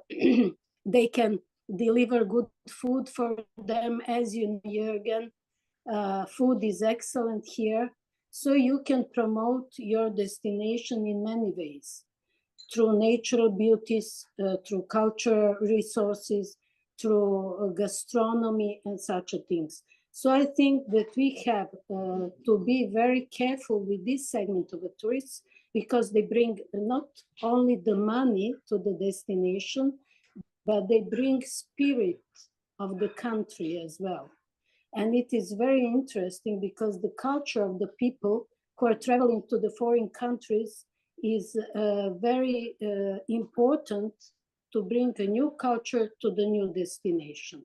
And because of that, for example, here in Serbia, we have a lot of tourists from these golden ages who are traveling around the country. A lot of boats, cruising ships are coming on the Danube River, because the Danube is going through Serbia. And in Belgrade, we have more than 500 ships a year with mostly tourists who are more than 60 years old. And they are very, very satisfied with what they have here in Belgrade, but they are coming here from Vienna through Bratislava, Budapest, Belgrade, Novi Sad, and they are really satisfied with all the whole trip, which is very, very important. And because of that, the most important thing is to find good products which you can sell to them on a reasonable prices. And the gastronomy is very important for these people. They like culture, they like nature, they like gastronomy, and also they like national parks and the nature which is protected, where they can see how can I say, the real scenery of the country. And because of that, I think that this topic is very, very interesting and also very important, and hope that we will have another meeting to continue it. Thank you very much. And good night from snowy New Thank City. you, Professor. I'm in the Vice City and the Bel. That was very inspiring. I've been to Serbia many times, and Doviđenja, me and too. Belgrade, wonderful. But I did want to mention why I think this is such an important area of the world. First of all, it is definitely a wellness. I worked with the World Bank on creating some funding for spas, because in Eastern Europe, the spas, including in Serbia, are really the beginning of wellness tourism. They were really at the forefront because it's part of the lives of the people there. It's not just an add-on. But the second reason it's so important to American tourists over the age of 60 is that while we were younger and working, we didn't have access to Serbia. It was very difficult to travel there. So these are places we haven't seen yet. I felt that same way in Slovenia, in Bosnia, to be able to see places that I couldn't see when I was no problem going to London. But it's now that we can go to these places, and we can't wait to see them. And there's yachting trips coming into Serbia, so many wonderful things. So yeah, it's a really perfect population for that particular country. Yes, I can tell you that this Balkan area provide you to see different countries in a short time, if you like. If you have a longer time, then you can stay, because you can see Serbia, you can see Montenegro, Northern Macedonia, Bulgaria, Romania, Croatia, Slovenia, Bosnia and Herzegovina. So there are so many different places. And for example, in Serbia, we have more than 500 spas. They're not all very well done, but many of them are really excellent. And of course, we need to improve some of older spas, but please do come in. You will have a private local guide if you have it, Thomas. I was a private, because I'm a licensed guide, so I will be your guide for all those who would like to come. No charge, of course, but I will show you the best places in not only in Belgrade, but in Serbia too, because there are so many places. Well, be careful with saying no charge. You may have to declare bankruptcy after that. So. Don't worry, don't worry. Better than a senior discount, right? Yeah, We'll be there. but Professor, I can definitely vouch for this. I rented a car and was driving around the entire region. Montenegro, also a wonderful country. Bosnia Herzegovina. No one even thinks about this country, and it's wonderful. It's so inexpensive. I mean, you can have a dinner with wine and excellent food for less than $6. And and then Serbia, of course, is the jewel of all of us. You're the largest country, and Belgrade is the center of the entire area. And when I was there and I talked to, what was the gentleman who was in charge of Belgrade tourism you introduced me to? We went to his office. Mr. Popovic, the director of tourist organization of Belgrade, yes. Yes, and he told me about a new initiative, what you just kind of mentioned, about open borders between Serbia, Northern Macedonia, Albania, and I think Yes. Bosnia. Did this material at all? And so what Yes, makes tourism, of yes, course, a lot it easier? is. We had the last year. It was the second wine open festival where we have more than 800 wineries from these three countries: Albania, Northern Macedonia, and Serbia.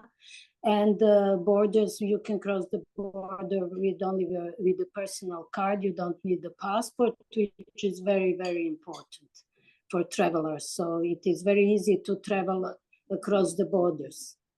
Wonderful. There's another aspect of this. There are a lot, and now I'm talking from the US point of view, but also Britain. A lot of older adults are buying second homes. And it used to be under the Tuscan sun. Now it's under the Serbian sun. You have Serbia, you have Montenegro, you have Croatia. Croatia is almost saturated already with American retirees. They're on the Ageless Traveler podcast. We have several people as guests who are in the business of bringing US folks to second homes.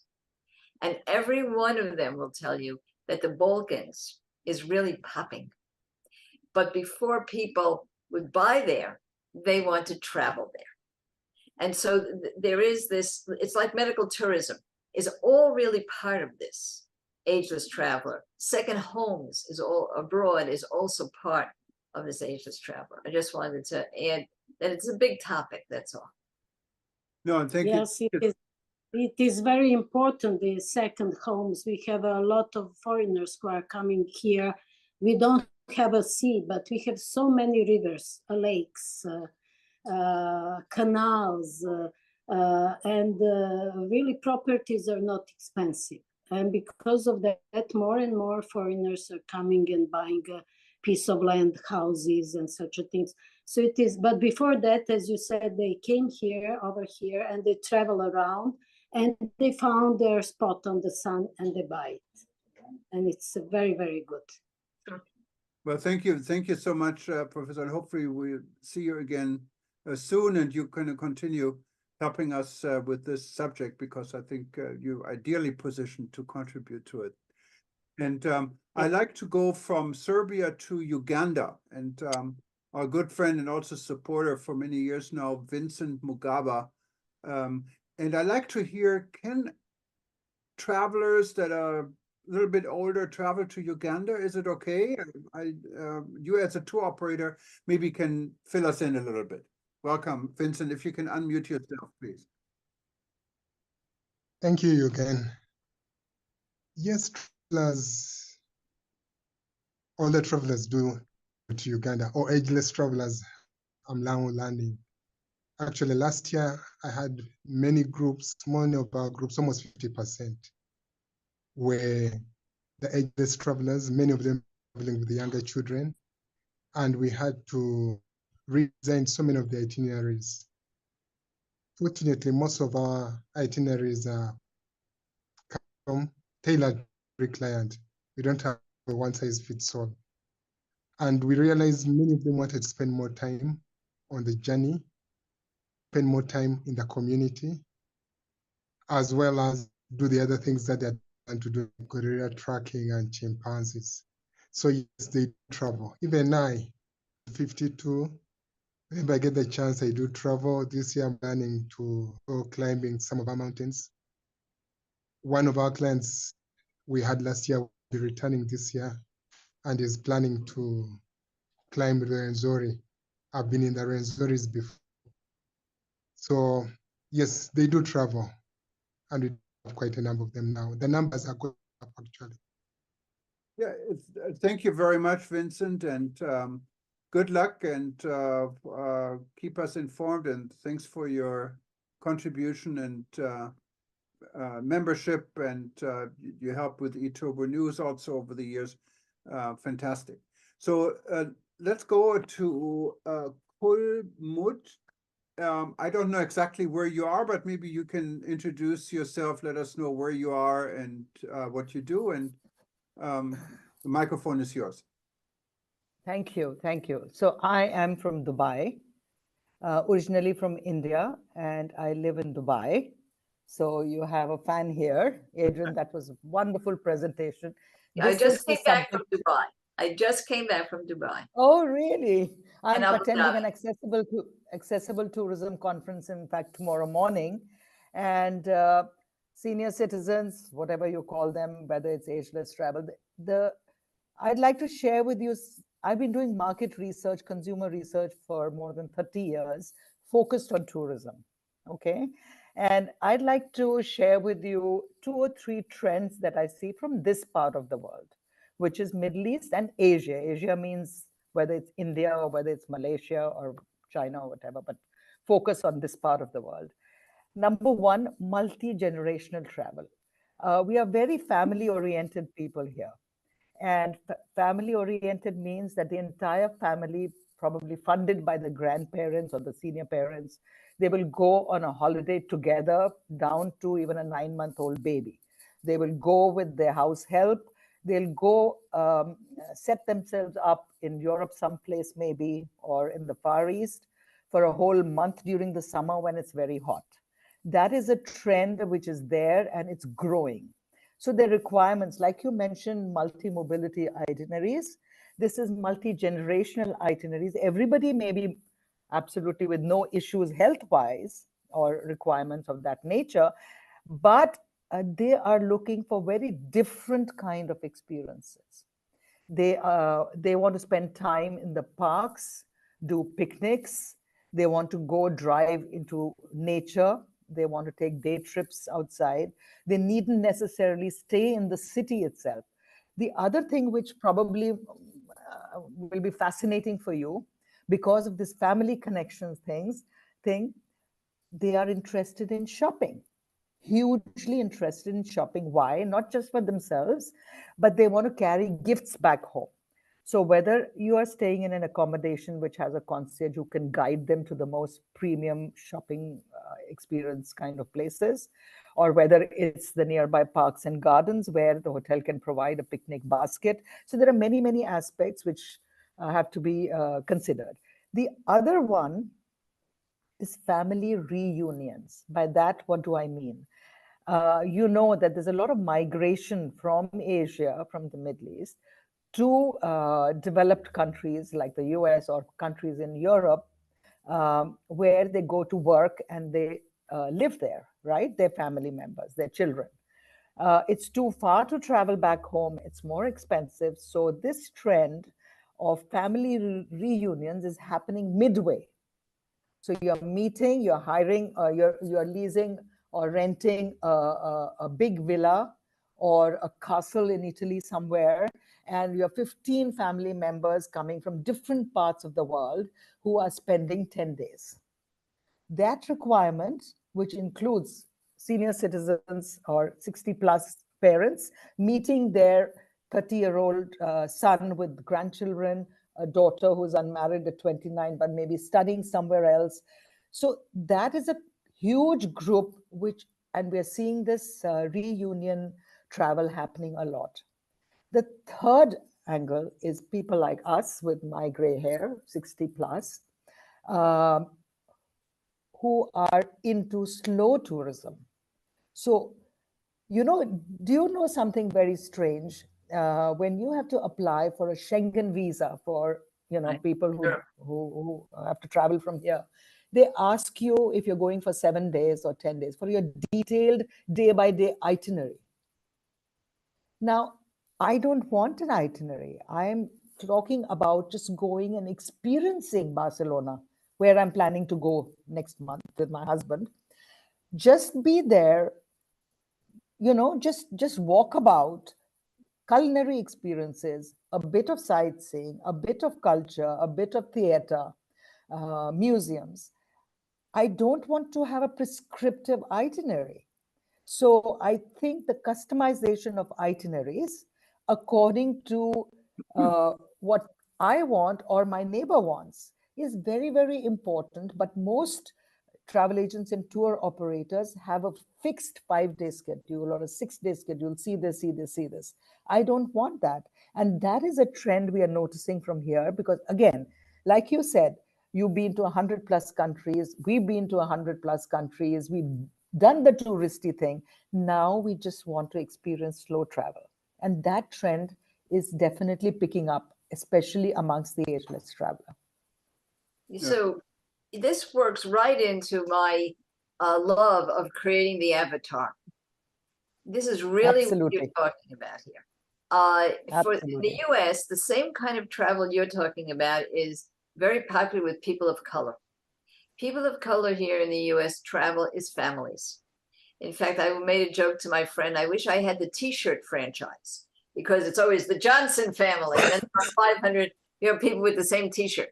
So it's a fantastic avatar question that mostly larger venues, ships, tourist boards should think about. Do they want the intergenerational group? Because they're going to have groups of 9 to 12 people of different age groups. And if they can accommodate that, they have tremendous Asian and people of color market. So that's an avatar issue. You heard Sharon Rose, who's on our advisory board. She's a gerontologist, but what kind? Intergenerational. So it's a big, big kind of travel. And the other, it's a little bit, people get mad at me when I say this, but tour operators who create those itineraries, they really need some help from us because those itineraries, we are looking for independent travel, slower travel, culturally rich travel, and like the old book, you're all too young to remember. If it's Tuesday, it must be Belgium. I don't know if you remember that old book, but it was a book about quick tourism and how you could see 10 countries in 3 days. It was called If It's Tuesday, It Must Be Belgium. We don't want that anymore. So you're absolutely right. I mean, what a great discussion. By the way, I saw a gentleman named Jan Sunday who had his hand up and then, we were talking so much and took it down, but Jan, I apologize for that. I did see you there. No, we can get Jan up, no problem. I was thinking about you talk about. Just give me 1 second. We give you the microphone. I put you on the spotlight. But let me just say for Kumud, thank you so much. And I have to admit, I've been to Dubai this year. I spent 3 weeks. And if they would have asked me at the border what my itinerary is, I didn't know. But I stayed 3 weeks literally at the Grand Hyatt Hotel, one of my favorite hotels in the world, and went to the gym, went to the pools. They're open 24 hours. I just had great food. I didn't even have to go anywhere. Yeah, I'd made it to the Mall of the Emirates one time. I've seen that many times. I didn't have an itinerary. And so I think if I would have asked this at the Schengen visa, I said, this guy is nuts. I mean, there's no way you can stay 3 weeks at a hotel and not leave. So I agree with you on this. And in Dubai, it's a lot easier because no one would ask you. You just put your passport on a machine and it opens the doors for you. And it's a wonderful destination and your contribution was very good. But let's get to Jan. And I'm going to put him on the spotlight here. And thanks again, Kumuda. I heard about. Oh, you're welcome. You're welcome. Hello, Frank. I heard about the Balkans, and when you travel around there are some funny things because at some borders it depends on the control there, the police there, the custom, if they have a good day or if they have a bad day. I have been many times down to North Macedonia with Norwegian tourists, and sometimes we find that very interesting to see when we cross the borders between some of the countries. And then that is something you have to live with. And but people find the history down there very interesting. Serbia, you know all the countries, but North Macedonia is also coming up now. I think North Macedonia and Albania is the less expensive countries in Europe at the moment. There you can sit in a cafe and have a glass of wine for almost nothing. I mean, I can have a bottle down there, what I pay for a glass here in Norway, for example. And people are looking at prices now because, the world we are living in, the electricity is going up, everything is increasing. So, but the funny thing is, there is one thing that people look at now, security. So we have a company in Norway now. It's actually started in Denmark 50 years ago and started in Norway in 17. They have travel for adults. That's what they call it, adults. They marketing is that means there's no family, there's no children on these tours. And people go. I have been down to Spain with these people, and they go and they have their own program. So I hardly see them sometimes because they do what they like, but what they knew, the security, they know it's a tour leader there. There's a tour leader there. I was now in November, December at Gran Canaria. I have to call for a doctor 4 times. And they knew it, they couldn't speak Spanish, so that was their security, but they didn't need me otherwise. So this is also something, we are talking about adult people, and you know, the older you get, the easier maybe you get sick or whatever it is. So this tours here, that you have a tour leader, call it in the background or however you want to call it, but the tour leader is there, living in the same hotel, staying there with them, they travel with them. If they have an excursion, the tour leader is there. But then an invisible tour leader, I know I often call it, but have to be there, but they have their own program. And then they do as they like. They can go to a museum, they can go to walking in the mountains or whatever. I was in Spain with a 92-year-old man. He was walking every day. He was playing golf. He was active. But then I had something in the 60s that needed a wheelchair. So this is a complex. This you never know what you have in the group, for example. And that is what we see. People over a certain age, they want to travel in a group where they have this security that is a tour leader with them. And this company now that started in 70 has been a success. The biggest problem they have now, finding enough tour leaders on these tours. And they go all over Europe, now they go to South Africa, Vietnam, Japan, etc. They had Cuba just before the COVID-19, and I suppose that's coming back, etc. So that's very interesting. The next day we'll go into South America. But same concept, always a tour leader with them. Thank you. Thank you very much. It's a great idea. I mean, one of the things the Ageless Traveler on the podcast does is we answer questions. And one of the biggest questions we get is, where's the hospital? We're going by ourselves and we're going to here and there. We're fine. We have our medicine, but what if we run out? And so on. And it's very easy to answer these questions. And there are certain places like particularly Bangkok and other places, Dubai is actually one of them also, where it's very easy to get English speaking high level medical care if you happen to need it. So one is the idea of having the guide by your side, like you said. The other is simply knowing where things are being prepared for it. And the other part of that group you're talking about is they probably become friends. They probably know each other. And any kind of tour operator that can create an online Facebook group, a private group for their travelers is great, because this idea of having a camaraderie or using tourism for friendship is a huge thing for the generation that we're talking about. So yeah, I mean, that's an interesting thing to put on the list.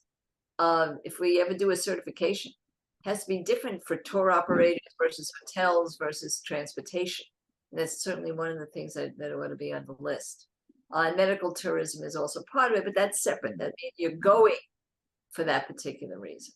Yeah, interesting stuff. No, can I just give you a quick example of what you said now? I had a group some years ago, and the people in the group, they booked individual, they didn't know each other.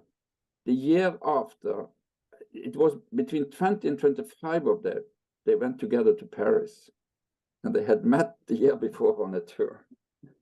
So this friendship they create also is very important. New friends. Right. Because the people around them that they know for years may not be at their same level of travel. So they need new people, but for safety reasons, they don't want to go on Travel Buddy or, whatever. But I will say that in this big problem of safety in the world, the ageless traveler cancels less than any other group. And when interviewed, they say, because we've seen it before. This is not our first rodeo.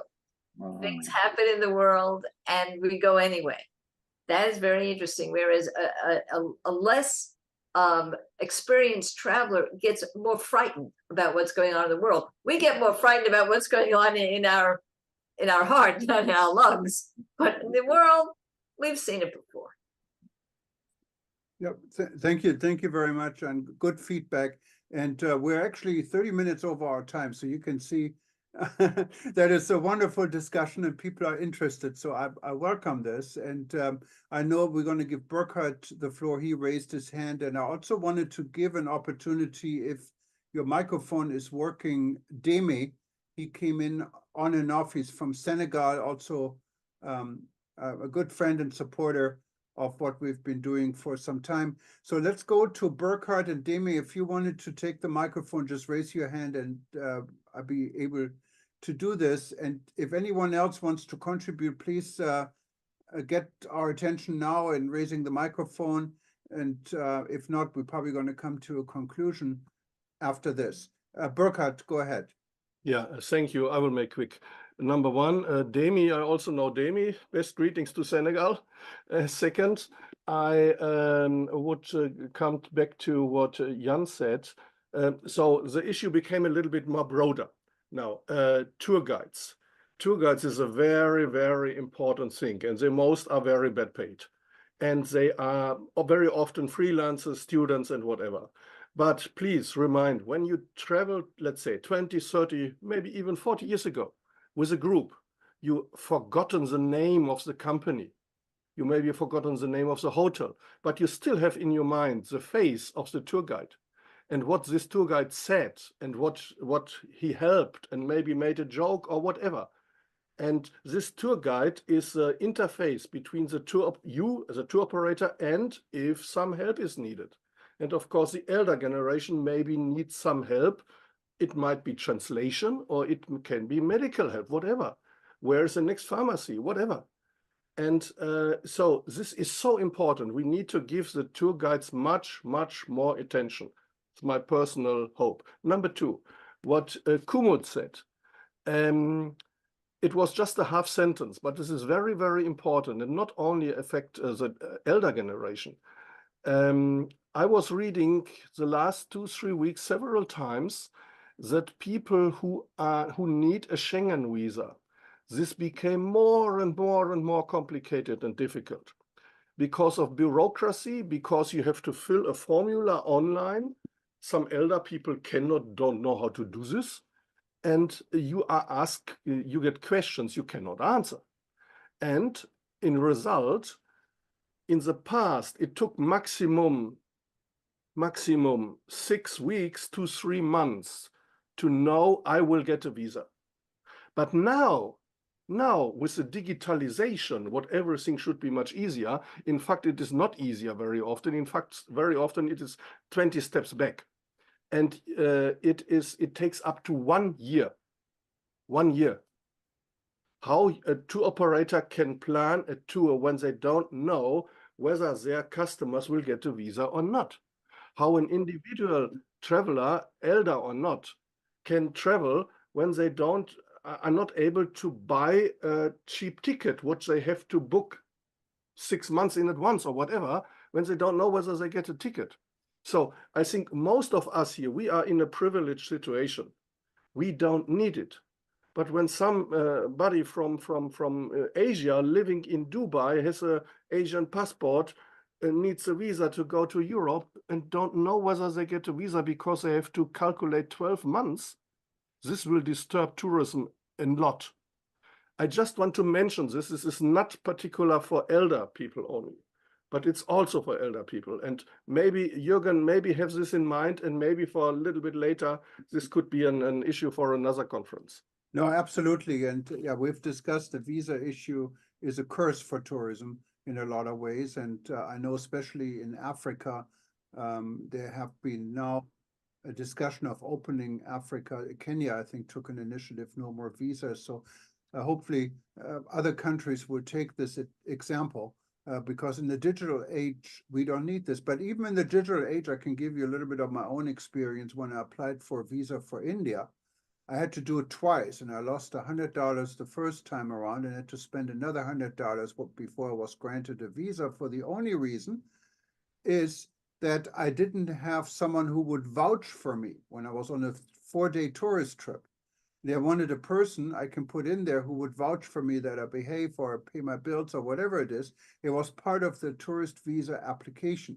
So when I left this out, my visa was rejected. Not only out of this reason, they responded to my visa and gave me 12 hours to respond. If I didn't, and I didn't even see the response within 12 hours. So that was a rejection. So I had to do the whole thing again. This time I called the general manager of the hotel I was staying. I didn't know him, but he knew right away, okay, I'll take my name. So I had someone who would vouch for me. So there's sometimes so many bureaucratic hurdles in this process. And that's not only India, it's probably here, our own country, the United States, is very difficult, and Europe is following suit. So the whole visa process, I think, needs to be more internationalized and more friendly for tourism, specifically also what Kumud in Dubai mentioned. You cannot expect from a traveler to have an itinerary unless you go on a group tour. But if you go on an FIT, you may not have an itinerary. So what's the harm done if you can verify that you have the means to support yourself? So I think it has to become all a little bit more logical. And I agree, this is a discussion we should continue.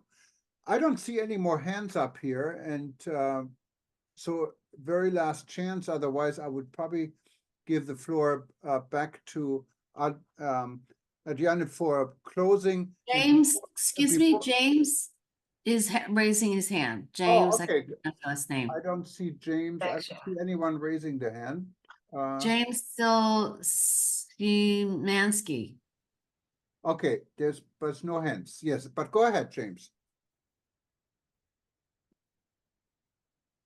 Do you need to unmute yourself, please? There we go. Is that better? Now we can hear you. Yes. Welcome. Okay. Where are you so from? One of the things my older clients are doing, they will not leave their pets. So there's a great company that we just found called Trusted House Sitters. You pay like $265. They watch your house, they watch your pets for any amount of time for an entire year. Wow. We ended up going like, well, you had to do like pictures of your house, pictures of your pets, stories about them, et cetera, okay? We had 5 people apply in 15 minutes. The couple we chose was a retired cop from the UK, who's also a handyman. I ended up giving him my car to use while he was here at our house, and he did all kinds of stuff around our house. It's a super wonderful company. You guys can check them out. It's something to recommend to your clients. I've told like 3 or 4 friends of mine, who are doctors with pets and stuff like that. And they can just, watch your house, or they can watch your pets and your things. We're going to Alaska in May. We're just in Tahiti for my wife's birthday. I'm going to Mexico on Monday. And so they're going to be watching us for Alaska, but something, and they're all over the world. Some friends of the family, where he's a minister, they spend 3 months in Mexico, a month in Europe, 2 months in California, et cetera, et cetera. So, for, that, finding this company takes care of that issue. Wonderful idea. James, where are you from? I'm from Phoenix, Arizona. Oh, Phoenix, Arizona. Okay, wonderful. As I call it, Scottsdale. The rich people in me. But they're all over the world. Like, in other words, they could watch your house in London or Barcelona, South Africa. It wouldn't make a difference where. Wonderful. Yeah, see, that's another avatar issue.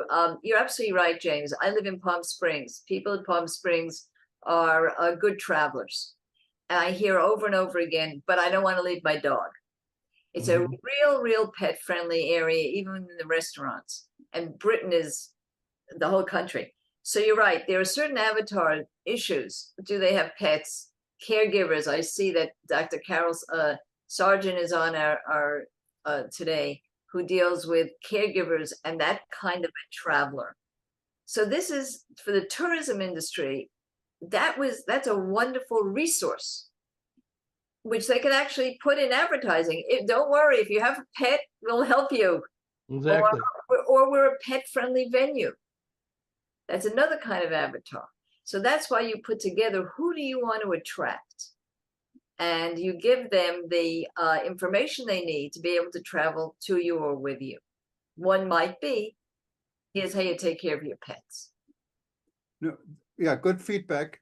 And yeah, share the company with us. So I wrote it put down. them out and put them on there. Of course, it is, as you said, it's a security concern. You don't want to give the keys of your house to anyone. So it needs to be One of the things which was interesting is that they're also bonded. Okay, that's good. Yeah, I mean, bonded, and I mean, you'll get like 5 people applying for your job. And we had like a nurse from San Diego, 2 couples from Australia, 1 from England, and like in Palm Springs, obviously a great place to go to. And they'll go like, oh, hell yeah, we'll come to Palm Springs for 2 weeks, just like they'll come to Scottsdale. Right. Wonderful. Thank you so much for your feedback. I saw Demi in Senegal raising his hand. Now it's done, but Demi, go ahead. I think you may have some problem with your internet connection, but if you wanted to say something, just unmute yourself and we'd be happy to listen to it. And Demi is also has been with us from the very beginning. And he's based in Senegal. He has worked, I believe, with the Ministry of Tourism, is very well connected. And I would love to hear about travel in Senegal, especially now Senegal had some security issues, and to see if it's back to normal and what there is also for the ageless generation. Demi, so if you can unmute yourself, you can do it. If not, I think you may have some technical issues here from what I can see. Okay, so he's not unmuting us. So thanks for participating and listening at least. And we'll hear from you next time. So before I give the floor back, I just wanted to thank everyone from here for participating. If you listen to us live, we will repeat the session over the next 24 or 48 hours. Just stay tuned on your screen, wherever you're watching us from.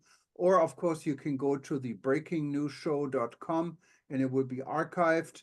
Also, you can find us on YouTube, on our YouTube channel for many years, hopefully. And of course, World Tourism Network, if you go to WTN.travel, join us as a member so you get access to this and many other events and shows, and you can participate in everything we do. You go to WTN.travel and click on join. And again, thank you for everyone for participating. So let me give the floor back to Adriana and also thank her for putting this together. It's she deserves 100% of the credit. And it was a really, really interesting session. Thank you. Go ahead. Yes, just on a very quick note, I did not get a chance to say to Vincent Mugaba that the United Nations is concentrating on Africa, and we're going to have the International Federation on Aging in South Africa Conference 2025. And in May of 2024 will be the Global Communications Network of the UN will be in Nairobi. And I've been speaking with folks in Uganda because it is a center of voluntourism. And we didn't get a chance to speak a lot about the Aegis Ambassador, but voluntourism is another great hot button. And I even believe that the concierges of hotels, if they were able to accommodate the Aegis traveler through local learning experiences, local community experiences, local festivals, local volunteer opportunities, it would be an incredible draw and incredible education for the staff and the concierge. So because it's a big topic and because so many people seem interested, and I am just so thrilled and delighted and excited and surprised and how many people are coming and are interested in this and the depth of what you guys have to say. I'm going to invite you again. Just go to World Tourism Network. That's WTN contact. And all you have to do is say advocacy, say that you're interested. We'll figure out a way to get in touch with you from that. Send you your book, Why Can't I See the Shampoo? And make sure you know when the next event is. And most importantly, put together that special interest group and maybe a working group on whether there should be a certification or other kinds of guidelines for the industry. And again, thank you so much. This has been a beautiful surprise for me and a real joy. And never stop traveling. So thank you. Oh, and listen to our show, The Ageless Traveler. We're on everything, Spotify, Apple, wherever you want to go. It's agelesstraveler.com. Thank you so much, guys. And aloha again from this part of the world. And we see you all soon.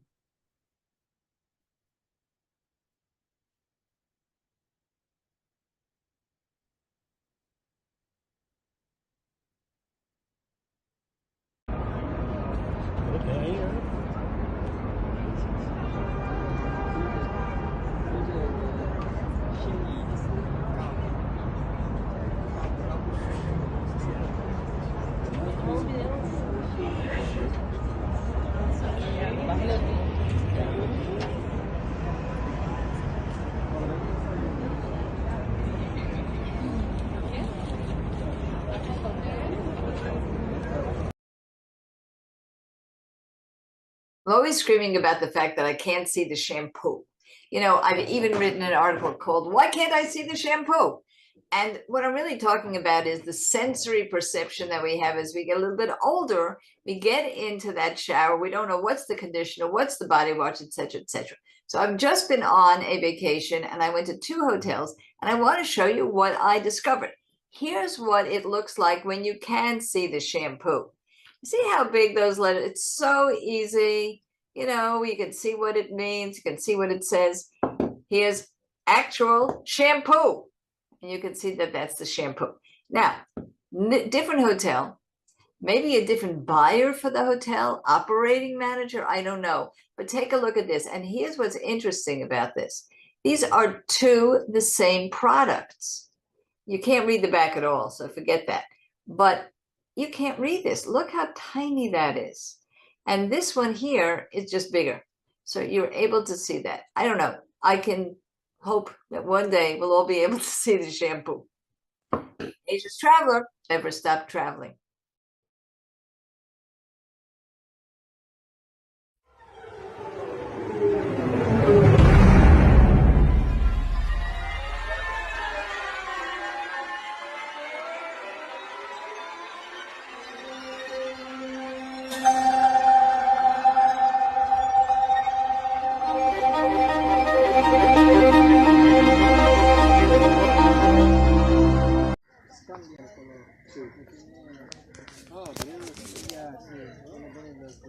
Ese más peligro que la otra. Del azul. Que la azul, ya. Porque ese no come fruta, pero el azul come todo. Ese solo come las hierbas. ¿Y azul vamos a ver, Mali? Sí, sí. Pero la demás está natural. Pero ahí siempre se busca vivir con grupo. Y no roba. Esto es curioso, parece que estén posando para nosotros, ¿eh? Están súper cerca.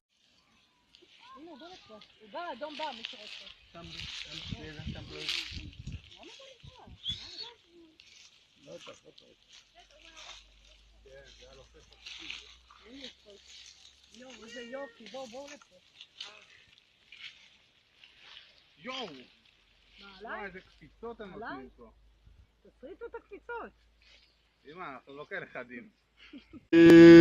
Mzuri sana wageni mwakaribishwa Mikumi yetu hakuna matata. It's one of the most fascinating aviation projects I have heard in my life. Ambition to become the largest airline in the world in just a few years, serving new markets, additional markets for Saudi Arabia and beyond. And we don't know what the limits are, so quite exciting. Important for an airline is to have customer service. And you mentioned AI, outsourcing call centers. I'm not a big friend, maybe call me old-fashioned. I rather talk to people who have knowledge and who can actually bend the rules. For me, it's the most important part is if I call an airline, I can actually pick up the phone, get someone on the phone who can actually do the change I want without giving me a hassle. But that's sometimes wishful thinking unless you have a very high status in the system. But let's see how it goes for Riyadh Air. Well, it's like Saudi Arabia, it started from nothing. Many people did not know about Saudi Arabia and tourism unless you're a pilgrim and Muslim. But us from the Western world, yeah, we know where Saudi Arabia was, but we didn't hear very much. And it has developed in such a short time. Literally only started after COVID, officially right before COVID, but there wasn't much. And now it had 150 million visitors or something. It's just unbelievable.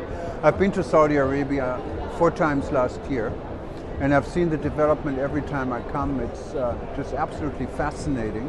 It's a very different country from what I envisioned. I came there with a lot of negative perception, I have to say, about human rights, about women's rights. And all of this, I have to say, it's not perfect, but it's really emerging, it's changing, and it's changing to the positive. With the airlines are so important to have this international connection to the world. And with Riyadh Air as an alternative to Saudia, it's a brilliant system because Saudia will concentrate mostly on the religious travel with being centered in Jeddah, while Riyadh Air is an international hub also to bring tourists and visitors into the country and build Riyadh as a transit hub, similar to what we see with Emirates, Etihad or Qatar Airways, for example. Thank you so much. Okay.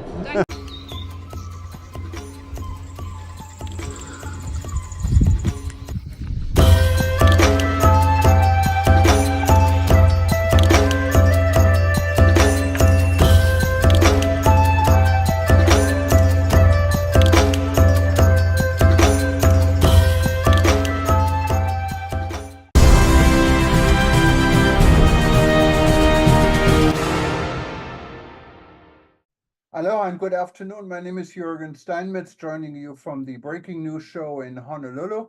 And with us today, we have a very special guest and a good friend in Indonesia, Minister, the Honorable Minister Sandiaga Uno. He's joining us from Jakarta.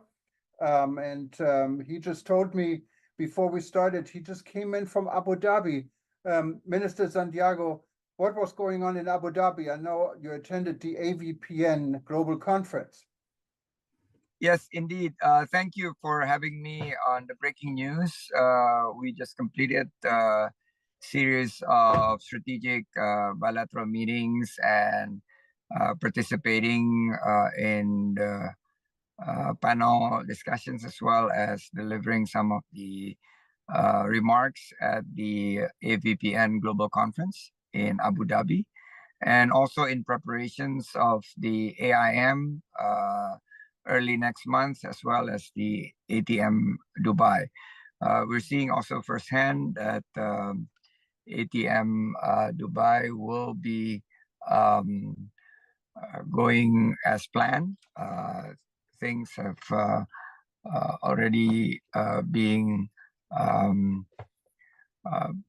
sort of like post the storm and post the flooding, things are slowly getting back to normal. Our visit to Abu Dhabi, yes, our Abu Dhabi visit holds a significant importance.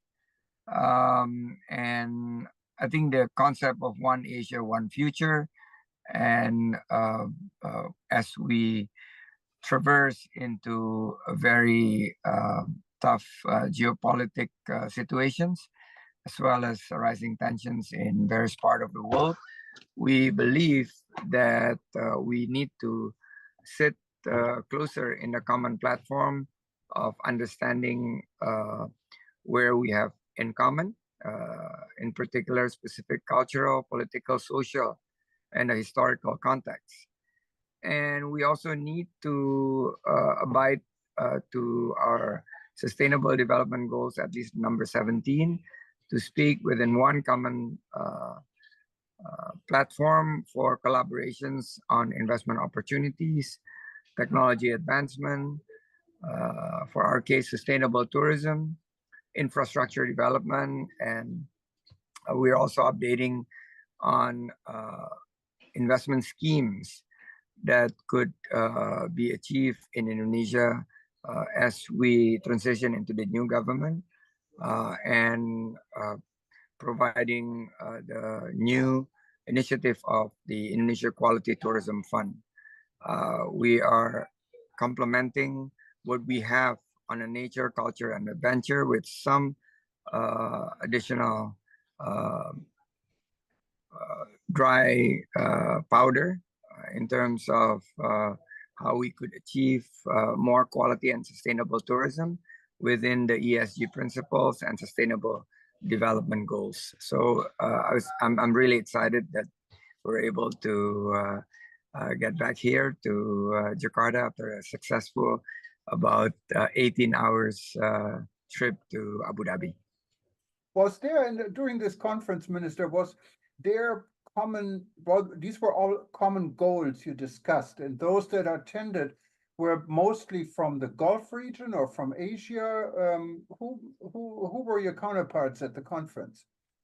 There are 84 countries attending the conference, and it's a really global conference in focusing primarily in the areas of venture philanthropic, but because we're talking about the transformations that we're facing, which is green transformations, a lot of the discussions focus on how the current situations really could be used as a platform to accelerate transformations into a green economy in the future. And of course, there is a lot going on in that part of the world. I'm just, if you look at the developments, for instance, in Saudi Arabia, wanted to be the first plastic-free environment completely, a lot going on. Now, when it comes to Indonesia, of course, Indonesia is such a huge country. For those that have not been to Indonesia, you literally have every condition in the climate almost in Indonesia. So being sustainable is great, but promoting tourism sometimes is a conflict. So when I see in Bali, how do you combine this, Minister? How do you get the need for sustainability, what everyone understands, also combined with the need of generating income specifically for SMEs in the travel and tourism industry, like in areas, Bali, what is the highlight or probably the main area in Indonesia for tourism? Indeed, very, very spot on what you have mentioned. Our participations in this conference also highlighted the Indonesia tourism and the creative economy sectors as a whole. As you can see behind me, this is 5 super priority destinations that we are introducing to help diversify the Bali as now the most favorite destinations, but also we are seeing how Bali can recover with the other destinations in a sustainable and environmentally friendly approach. So when we discuss with potential investors, as well as when we engage in the discussions with target markets, we're not just focusing on the numbers, not just focusing on the quantities, but more on the qualities. How we could create a much better experience, how we could create activities that help decarbonize the sectors, how we could introduce carbon offsetting by planting mangrove. And Bali in particular have taken a huge step. We signed an agreement with UAE to create the Center for Mangrove Research in Bali, just at the AVPN conference. And this is by way of introducing that the new tourism of Indonesia is not just sun, sea, and sand, but more serenity, spirituality, and sustainability. We are emerging from developing countries to advanced economies. So we need to highlight this knowledge-based green, blue, circular economy, which is inclusive. You mentioned about micro, small, medium enterprises. We work with micro entrepreneurs for their entrance into the digital, inclusive, and sustainable economies. Because at the end, it's about how you create prosperity out of the 3P of people, planet, and prosperity. We need to create good quality jobs and jobs that would enable, we call it the green jobs, that focus also on making sure that cultural heritage and local wisdom are all within the cusp, so that the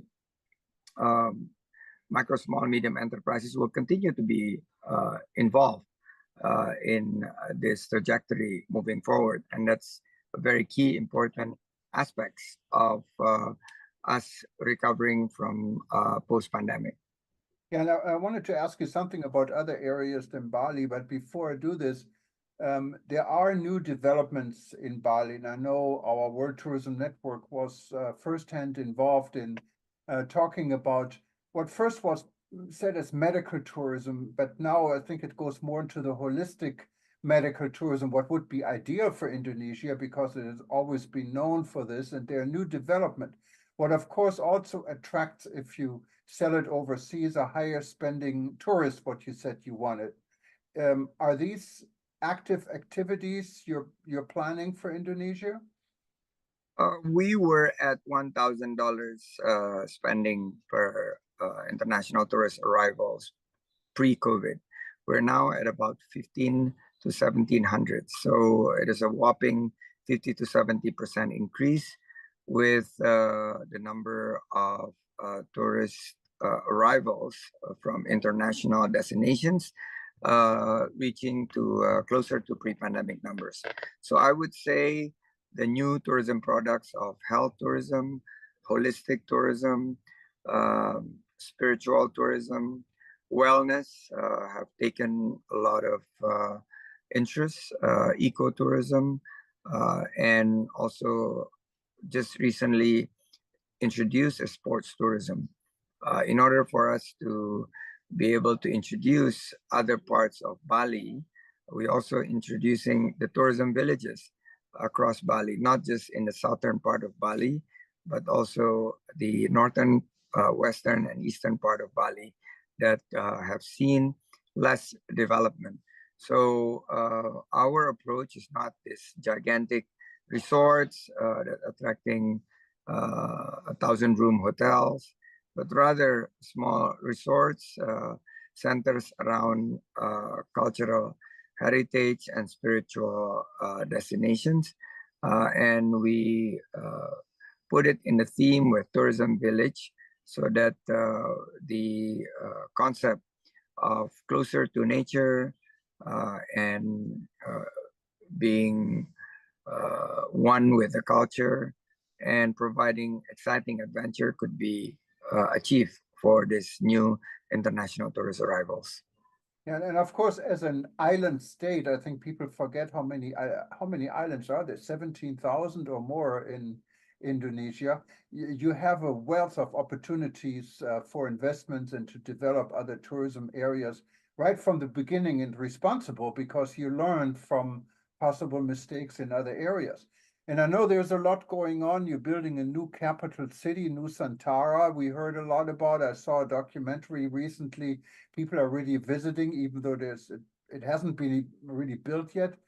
And then, of course, there are a lot of developments on various islands also, right? So it's far beyond Bali. Indeed, and we discussed about this during WTN event in Bali sometime back, which I'm very happy to be part of. And we are introducing this 5 super priority destinations, 10 tourism priority destinations, and also the new capital in Kalimantan in Borneo, that we would want to make it truly a green forest capital. This is really making sure that Indonesia's growth north of 5% per year in terms of GDP could be felt by the 280 million of our populations. Yes, 17,000 islands. We need to make sure that it's not Java and Bali that are being developed, but the rest of the countries. So tourism and creative economy sectors have been responsible to create about 50 million jobs in Indonesia. And we believe with the macroeconomic trajectory, we would be able to contribute much of the growth that the country would need. And this is including introducing new destinations. Investment opportunities in Indonesia, are they open to foreigners? Are there big restrictions or not many restrictions? How do you guys handle this? We have now passed very massive structural reforms in terms of attracting new investments, in particular foreign investments into Indonesia. Before joining the government, I managed investments for foreign investors and our private equity firm in Indonesia. And I have seen within the last 5 years, new special economic zones, accelerating the permits and licensing to new investments. So we are very open for foreign investments, in particular especially for the tourism and creative economy sectors. And we would like to move fast. We would like to move together, and it has to be an inclusive, and no one would be left behind as we march towards 2045, that we hope could deliver Indonesia's status as advanced economies to be the developed nations. I know we're running out of time, and I don't want to keep you, but one pressing question I think a lot of our listeners and viewers here in the United States have. Back in the days when Garuda was flying from Los Angeles to Honolulu and then to Bali nonstop, I had a tour operator, and actually that's how I got to know Indonesia. We called it Unique Bali. We bought 47 seats on every Garuda flight, and we made good money. Then that stopped all the time. And it has been now so many years. And Garuda now as a 5-star airline, and it's really, honestly, I've flown it recently. One of the best airlines I've been on in economy even. It's amazing. You get blankets in economy, you get a meal. Try this on a 6-hour flight from Honolulu to LA. You get this on a 1-hour flight from Bali to Jakarta. But Minister, are there any plans to get the US better connected again? We face, I remember those flights. I was studying in the US in the 90s and also in the late 80s. I remember flying from Jakarta. We stopped over in Biak, and then to Honolulu, and then to Los Angeles. Although those are fond memories. Unfortunately, Garuda now, post-COVID, have really focused more on domestic and selected international markets, which they are doing very well now. They're growing, they are improving their services, but connectivity with the US have now been served largely by the Middle East-based airlines, which have done a great job. I was on Etihad, Emirates, but also Turkish Air, Qatar, and some of the airlines in the North Asia, and including Singapore Airlines. So we trying to improve connectivity, and there are talks to have a direct Denpasar Los Angeles flights by Garuda. Hopefully, with the arrival of new aircrafts, this could be introduced to the market. Let's hope that it could be a reality. And that's a game changer because you really get to know your market. Other carriers control the load factor. I know when you work with a foreign carrier, their goal is not the through traffic, it's the point-to-point traffic, and there are less seats for more money. So Garuda as a national carrier wouldn't have these issues. So I really hope so, and I can say I think it would do a lot for Bali. Minister, I know we're out of time, and hopefully we can do this again. I have so many more questions. I got a whole list here. So you got to come back. Please send across the questions. We'll try to answer it. And I'm so happy to be back on Breaking News. I enjoy your news daily. And thank you for your belief in Indonesia tourism. And I truly have passion of working together. And I think we will succeed together. Thank you very much for WTN. Terima kasih, Honorable Minister, and hopefully you get some sleep. Okay. Thank you. Will do. Okay, thank you. Aloha from Hawaii. Bye-bye. Aloha, mahalo. Yeah, and those that are watching us and you missed a little bit of this portion, just stay tuned. We're going to repeat it for the next 24 or so hours. And then if you lose it, just go to our YouTube channel or on eTurbo News or any of our websites. You can still find it very easily and listen to this breaking news show from today. Again, thank you very much for your participation, and we see you soon. Thank you. Bye-bye. Bye, Jürgen. Bye-bye.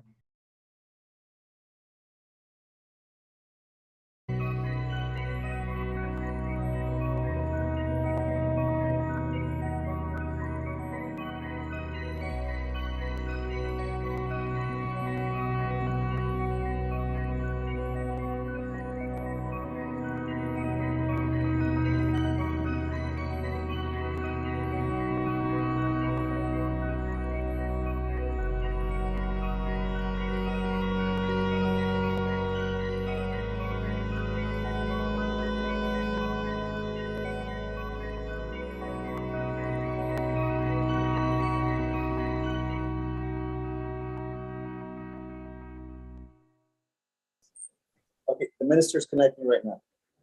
Okay. He's going to start anyway. I'll just start with that. Okay, good afternoon. My name is Jürgen Steinmetz. I'm joining you from Livestream.travel and the World Tourism Network here in beautiful Honolulu, Hawaii. And with me today is actually the Minister of Tourism, the Honorable Minister of Tourism from Ecuador. And this is the Honorable Minister of Tourism, Niels Olsen. And you also see, of course, my partner, our president for World Tourism Network, Dr. Peter Tarlow. He's also joining us from Guayaquil, and he will introduce the rest of his guests in Ecuador in just a minute.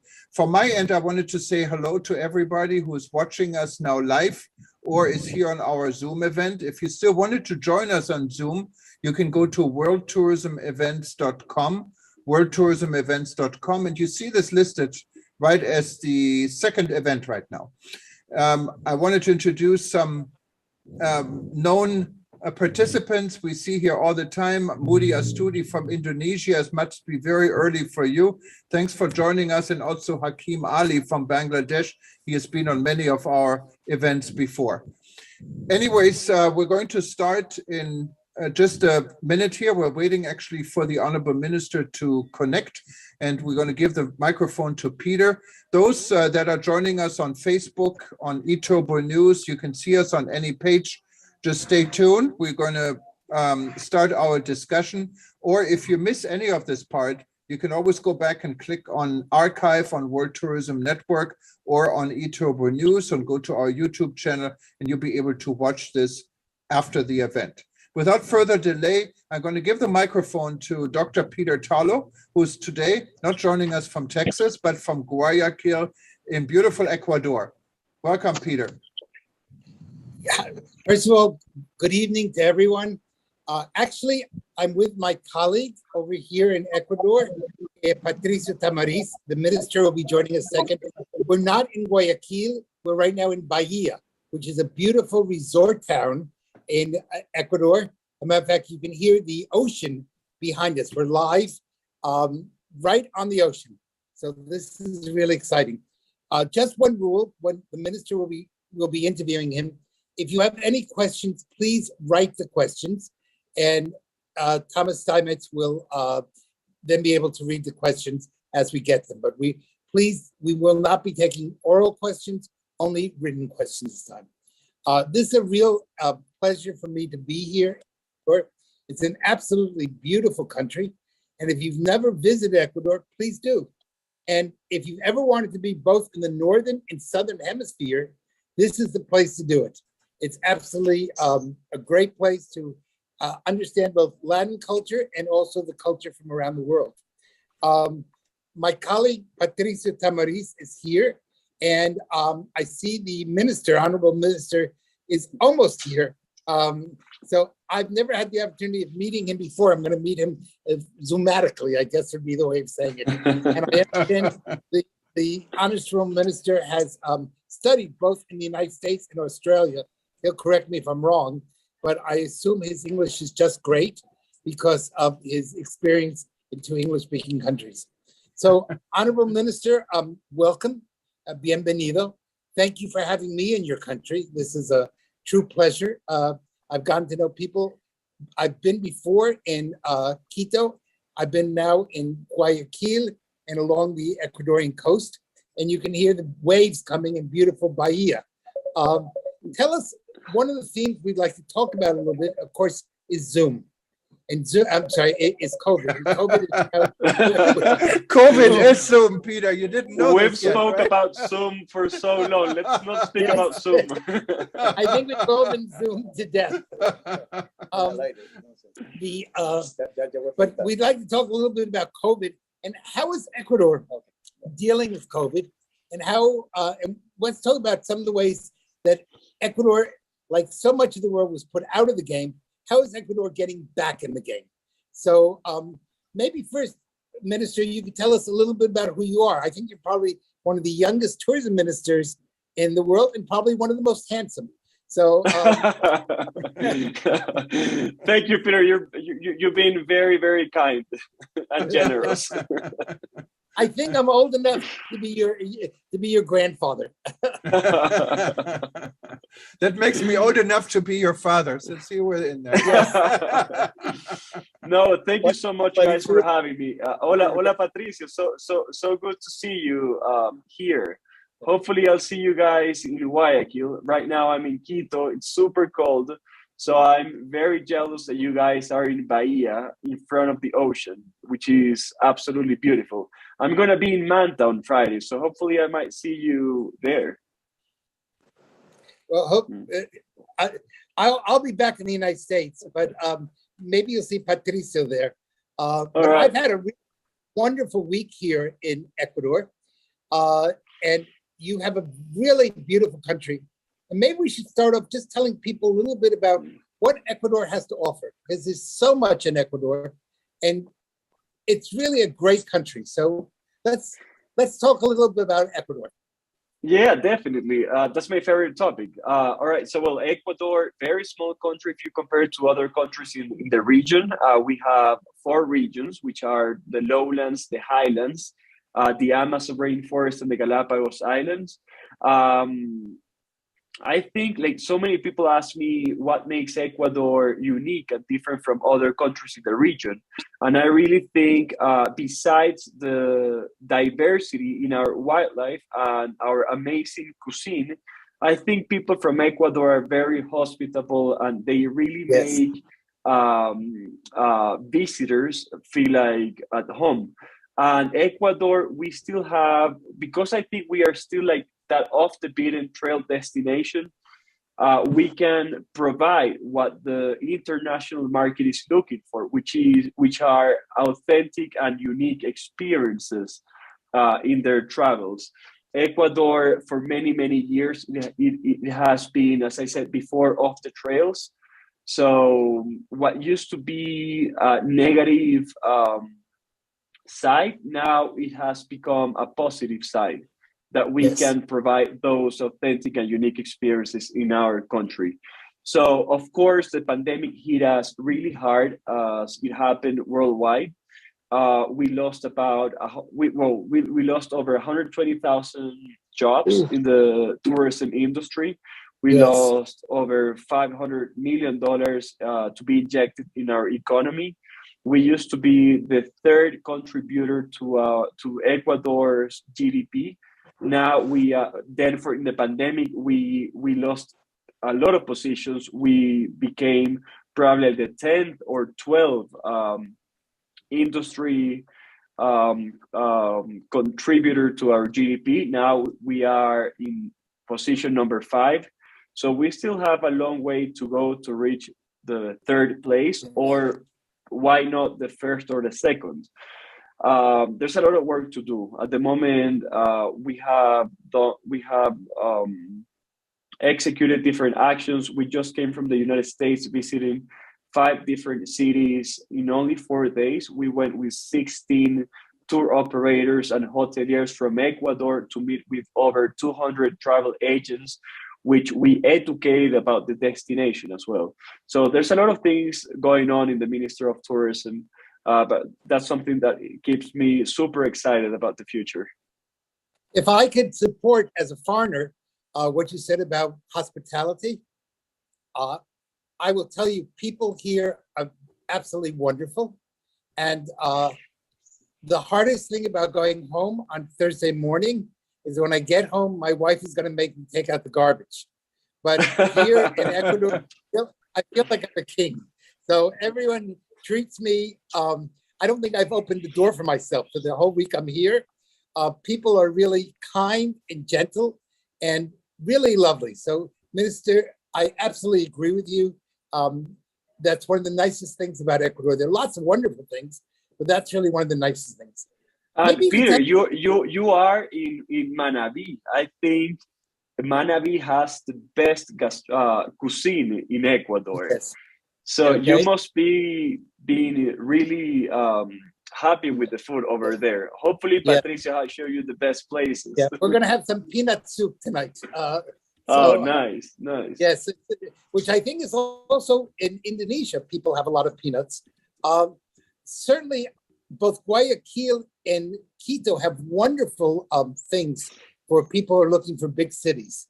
And maybe you can just tell us a little bit, what are some of the key attractions of Guayaquil, some of the key attractions of Quito? They're very different cities. Yeah, of course. So very different cities, and I think that's the magic of Ecuador, because wherever you go, you'll find a different culture. You'll find different cuisine. You'll find different architecture. But in every city, you'll find very hospitable people, which is amazing. So regarding Guayaquil, you have beautiful attractions such as the Cerro Santa Ana or the Boardwalk, or as we call it, the Malecón 2000. But something that I think Guayaquil is thriving is with the local cuisine that we call them huecas. There's a new street called Calle Panama, which is full of amazing young chefs who are showcasing their cuisine in amazing ways.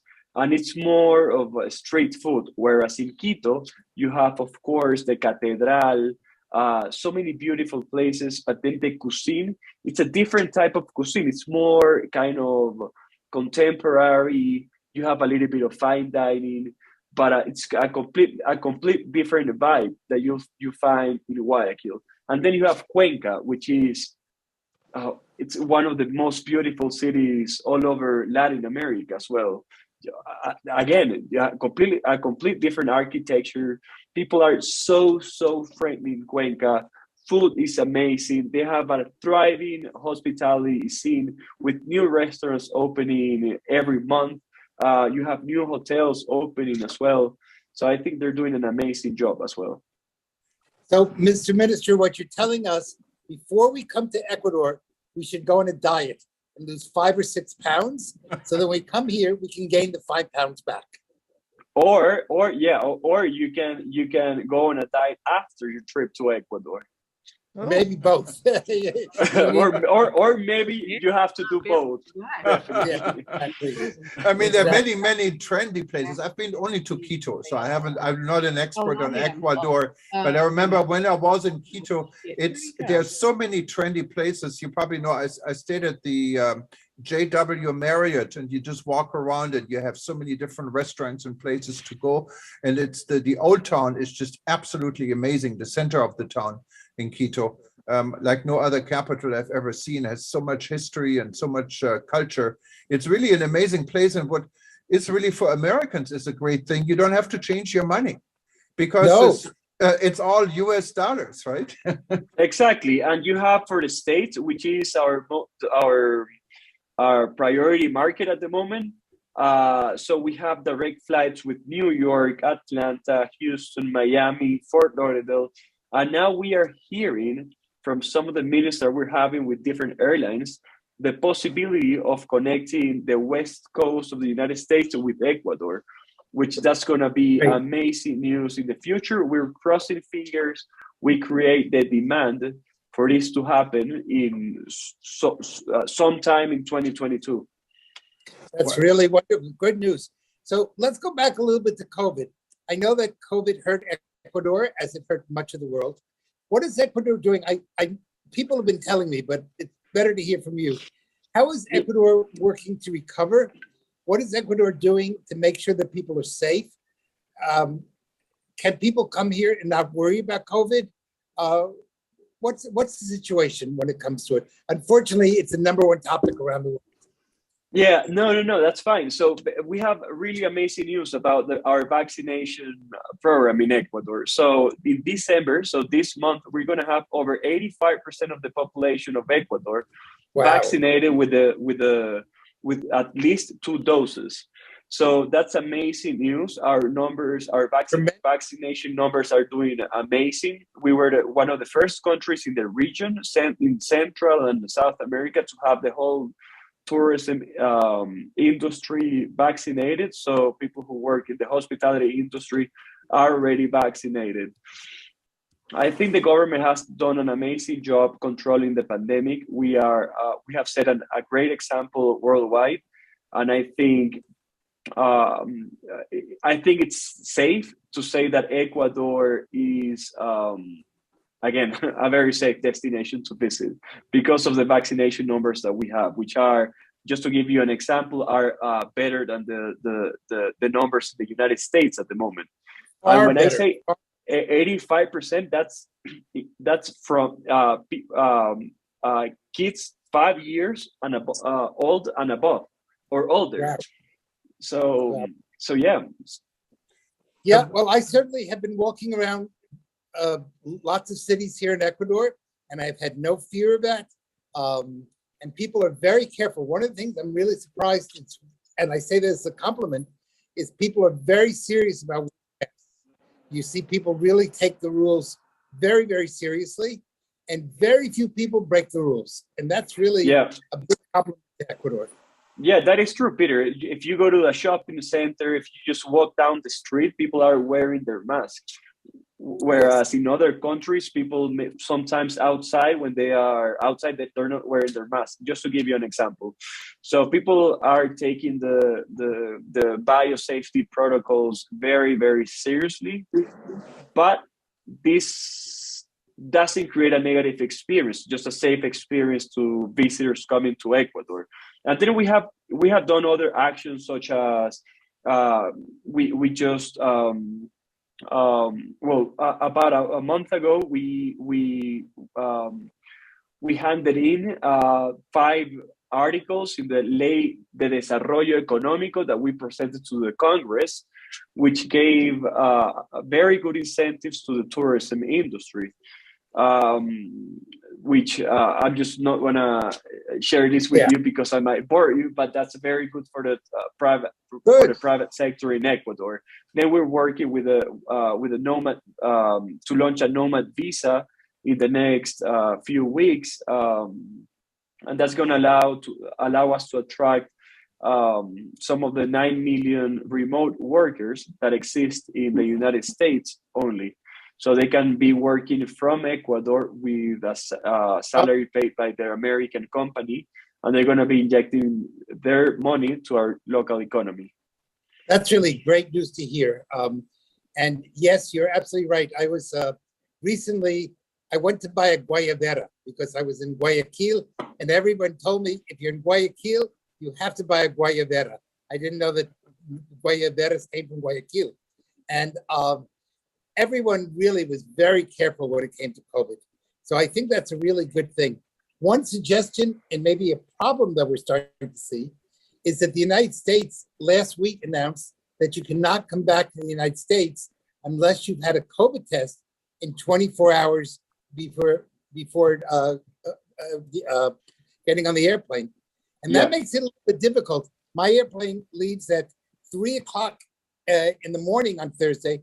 I have to make sure I have a COVID test at 12 o'clock to get the results back to be able to get on the plane that evening. So maybe it would be good if Ecuador could have rapid COVID testing around the country to kind of help people, or at least at the major airports, because that's not your fault. That's the United States is doing it, but it's made life very difficult. Yeah, I know. I know we have we don't hear you. travelers. Oh, can you hear me now? Yes, we can hear you well. All right. I don't know So, if this is me or... So yes, travelers, I think if we want to keep traveling, we definitely have to make some compromises at the moment.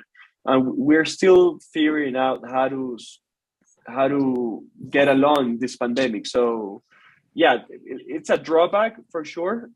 But as I said before, there's some of the compromises that we need to make so we continue traveling. And of course, Minister, that is a global discussion we had had here at World Tourism Network for quite some time in regards to uniforming international requirement for COVID.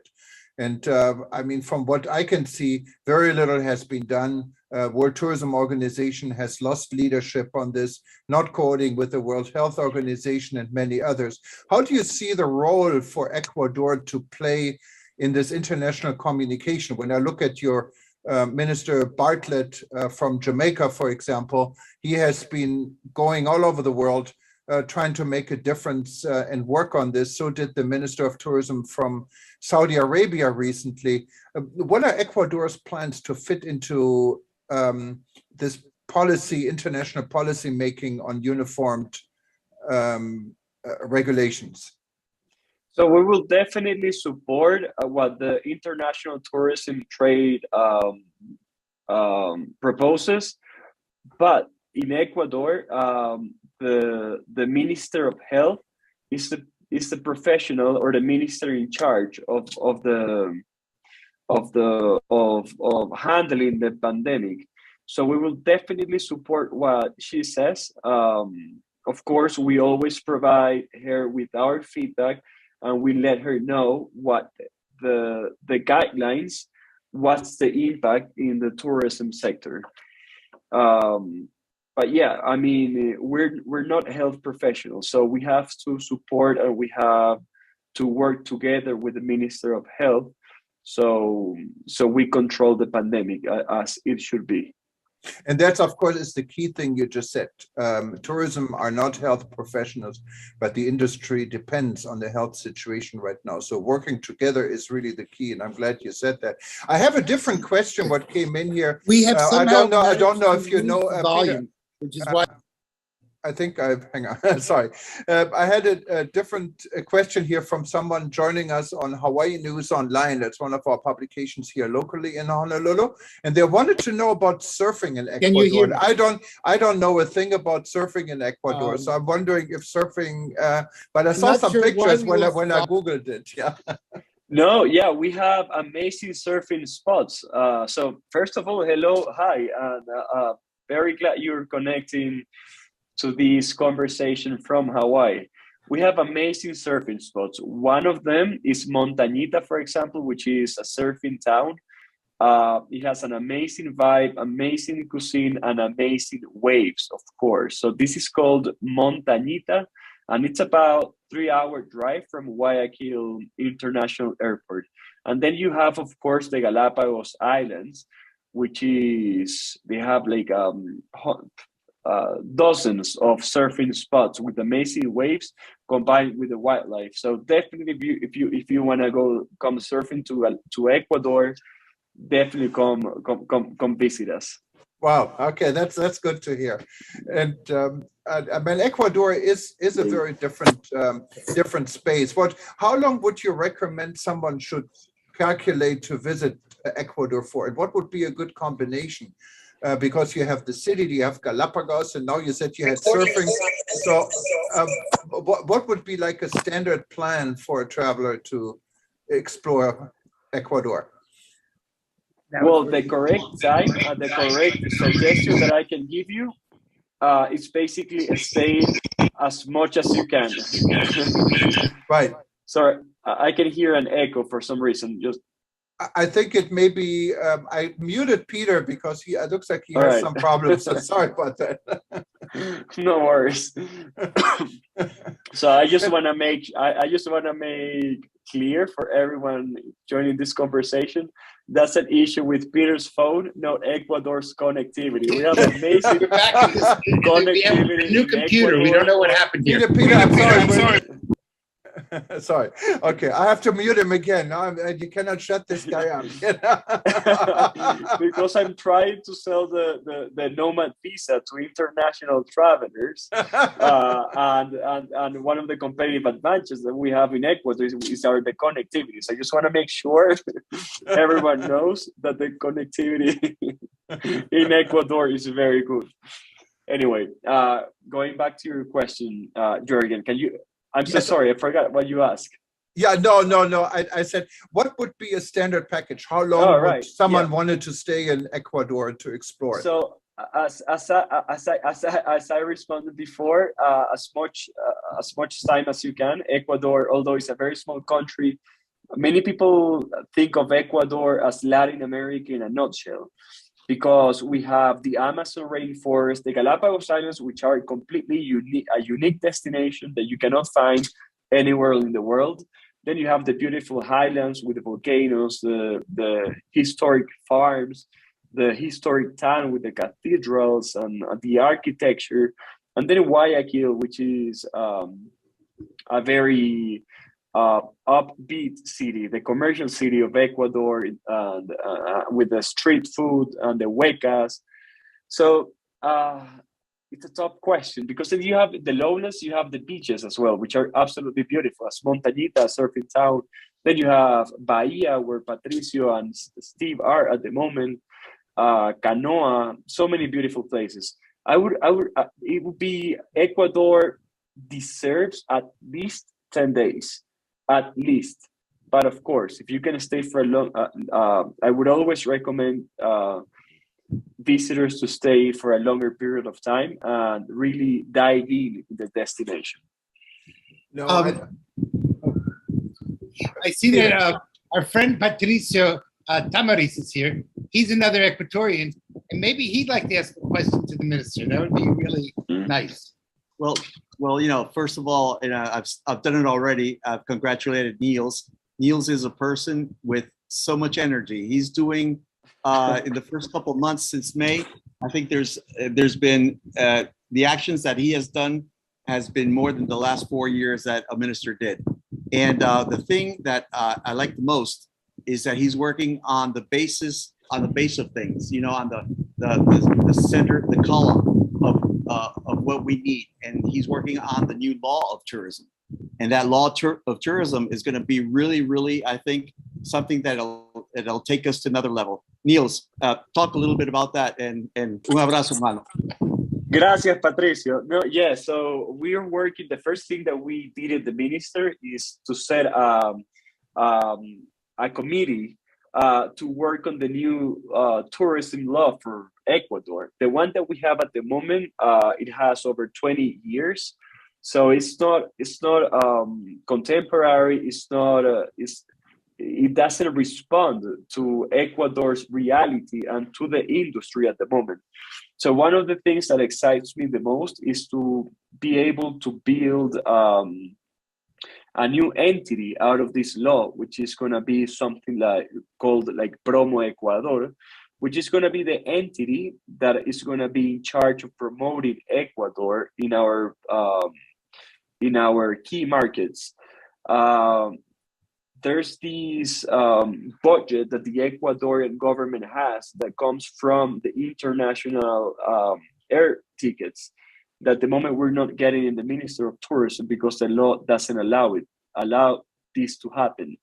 So we're crossing fingers that once this law passes in Congress, we're going to be able to do this and finally have the budget that our minister, our industry deserves. That's really good news. And I think that people from around the world, this is my 4th or 5th time to Ecuador. So I can tell people that if Ecuador can really promote itself, I would kind of disagree with the minister. I don't think you can do it in 10 days. I think if you really want to see Ecuador, you need to come for at least 3 weeks. So, well, I said, to be fair, I said minimum 10 days. Yes, but I'm going to make it a minimum 3 weeks because by the time you do the beaches, you do Guayaquil, and we didn't speak about the beautiful, beautiful classical, the center of Quito and the churches. And I'm not a Catholic, but wow. I don't think you have to be a Catholic to appreciate how beautiful those churches are. And then the whole jungle experience and the Galapagos, you can't do it in less than 3 weeks. So I know, it's minimum 10 days. I don't want to put off people saying that they're not coming to Ecuador because they have to come for 3 weeks. But I was just in Coca. I went to the Napo, to the Yasuni National Park, and that's absolutely beautiful as well. I was in Bahia 2 months ago, eating like a very like street food, and in this place called Iche, which is absolutely beautiful as well. And then of course Quito with the cathedrals, churches, the basilic. I don't know. It's Ecuador. It's like an explosion of senses. Yes, I think that's a fair. Taste, with your view, everything. Like you have so many different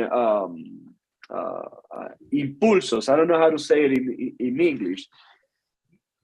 The thing that's interesting what Niels is saying right now, our minister, is that and Peter, the colonial center of Quito is the best preserved and largest colonial center of Latin America. And that's important. And I mean, it's incredible to see all the ancient Indian art there mixed with the colonial Spanish, essence. It's really, really beautiful. And what's the best thing is that Ecuador is conserving it, and it's conserving the Galapagos too. Galapagos is in one of the best states of conservation for the last 100 years. Why? Because they had many invasive species. And right now, the giant tortoise population is rebounding back. So there's a lot of good things that the government is doing. And we believe that one day, and I know Niels knows that for sure, that tourism will beat out petroleum and other industry non-sustainable strategic sectors. It will be, I think, one of the first ones that will produce for Ecuador for their sustainability. Minister, I'd like to bring a good friend into the conversation. I hope she doesn't mind. Moody Astudi, she's joining us from Jakarta, Indonesia.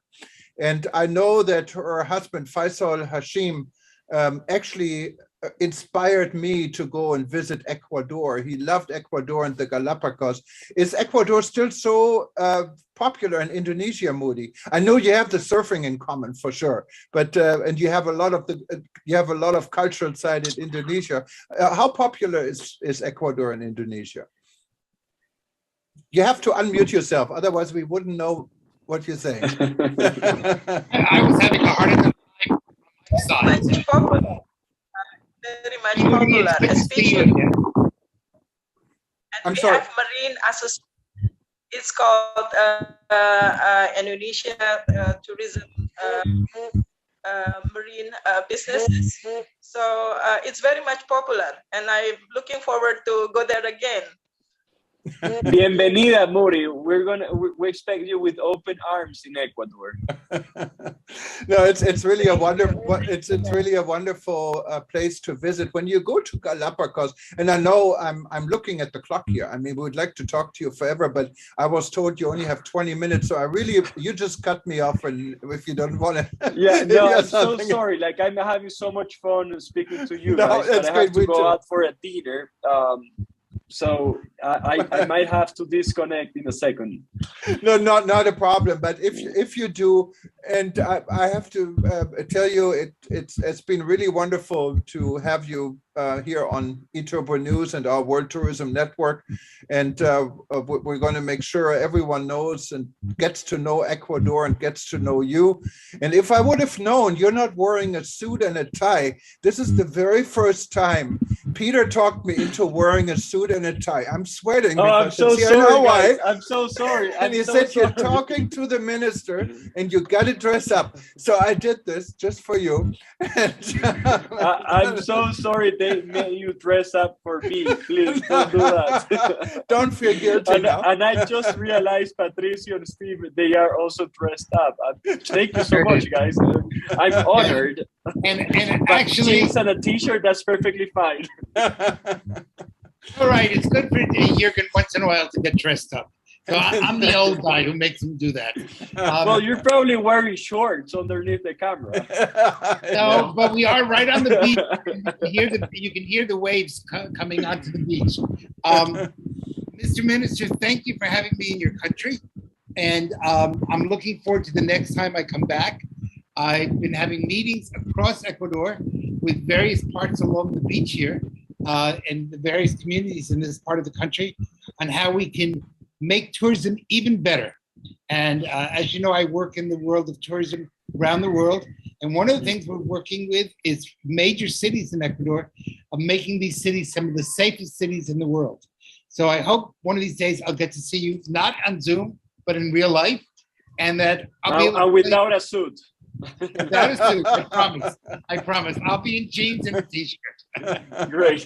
No, thank you so much, you guys, for having me. And Steve, Ecuador is your home. So if there's anything we can do for you, please let us know. Patricia is a very good friend of mine. And I'm super thankful with you, Jürgen, for inviting me to this conversation. It's been such a pleasure to share with what we are doing in Ecuador. So thank you very much for the platform, and I look forward to meeting you in person very, very soon here in Ecuador. Thank you. Muchas gracias, Minister, and muchas gracias for all the time you spent with us. And we can do this anytime you're ready. Just let us know. Thank you so much. And for buenas noches. Buenas noches. And for everyone else who's watching us and want to watch this again, simply join us on our YouTube or go to eTurbo News anytime in the next 24 hours or even 48 hours till Friday. And we're going to repeat this session again and again so you can get a little bit more, become a little bit more hungry to actually visit Ecuador. Also, for those that wanted to know more about Hawaii, our home here, we have a session on Friday live with experts about the future of the travel and tourism industry right here in the Aloha State. So if you want to join this one, just go to worldtourismevents.com. You can sign up and also be part of the live audience.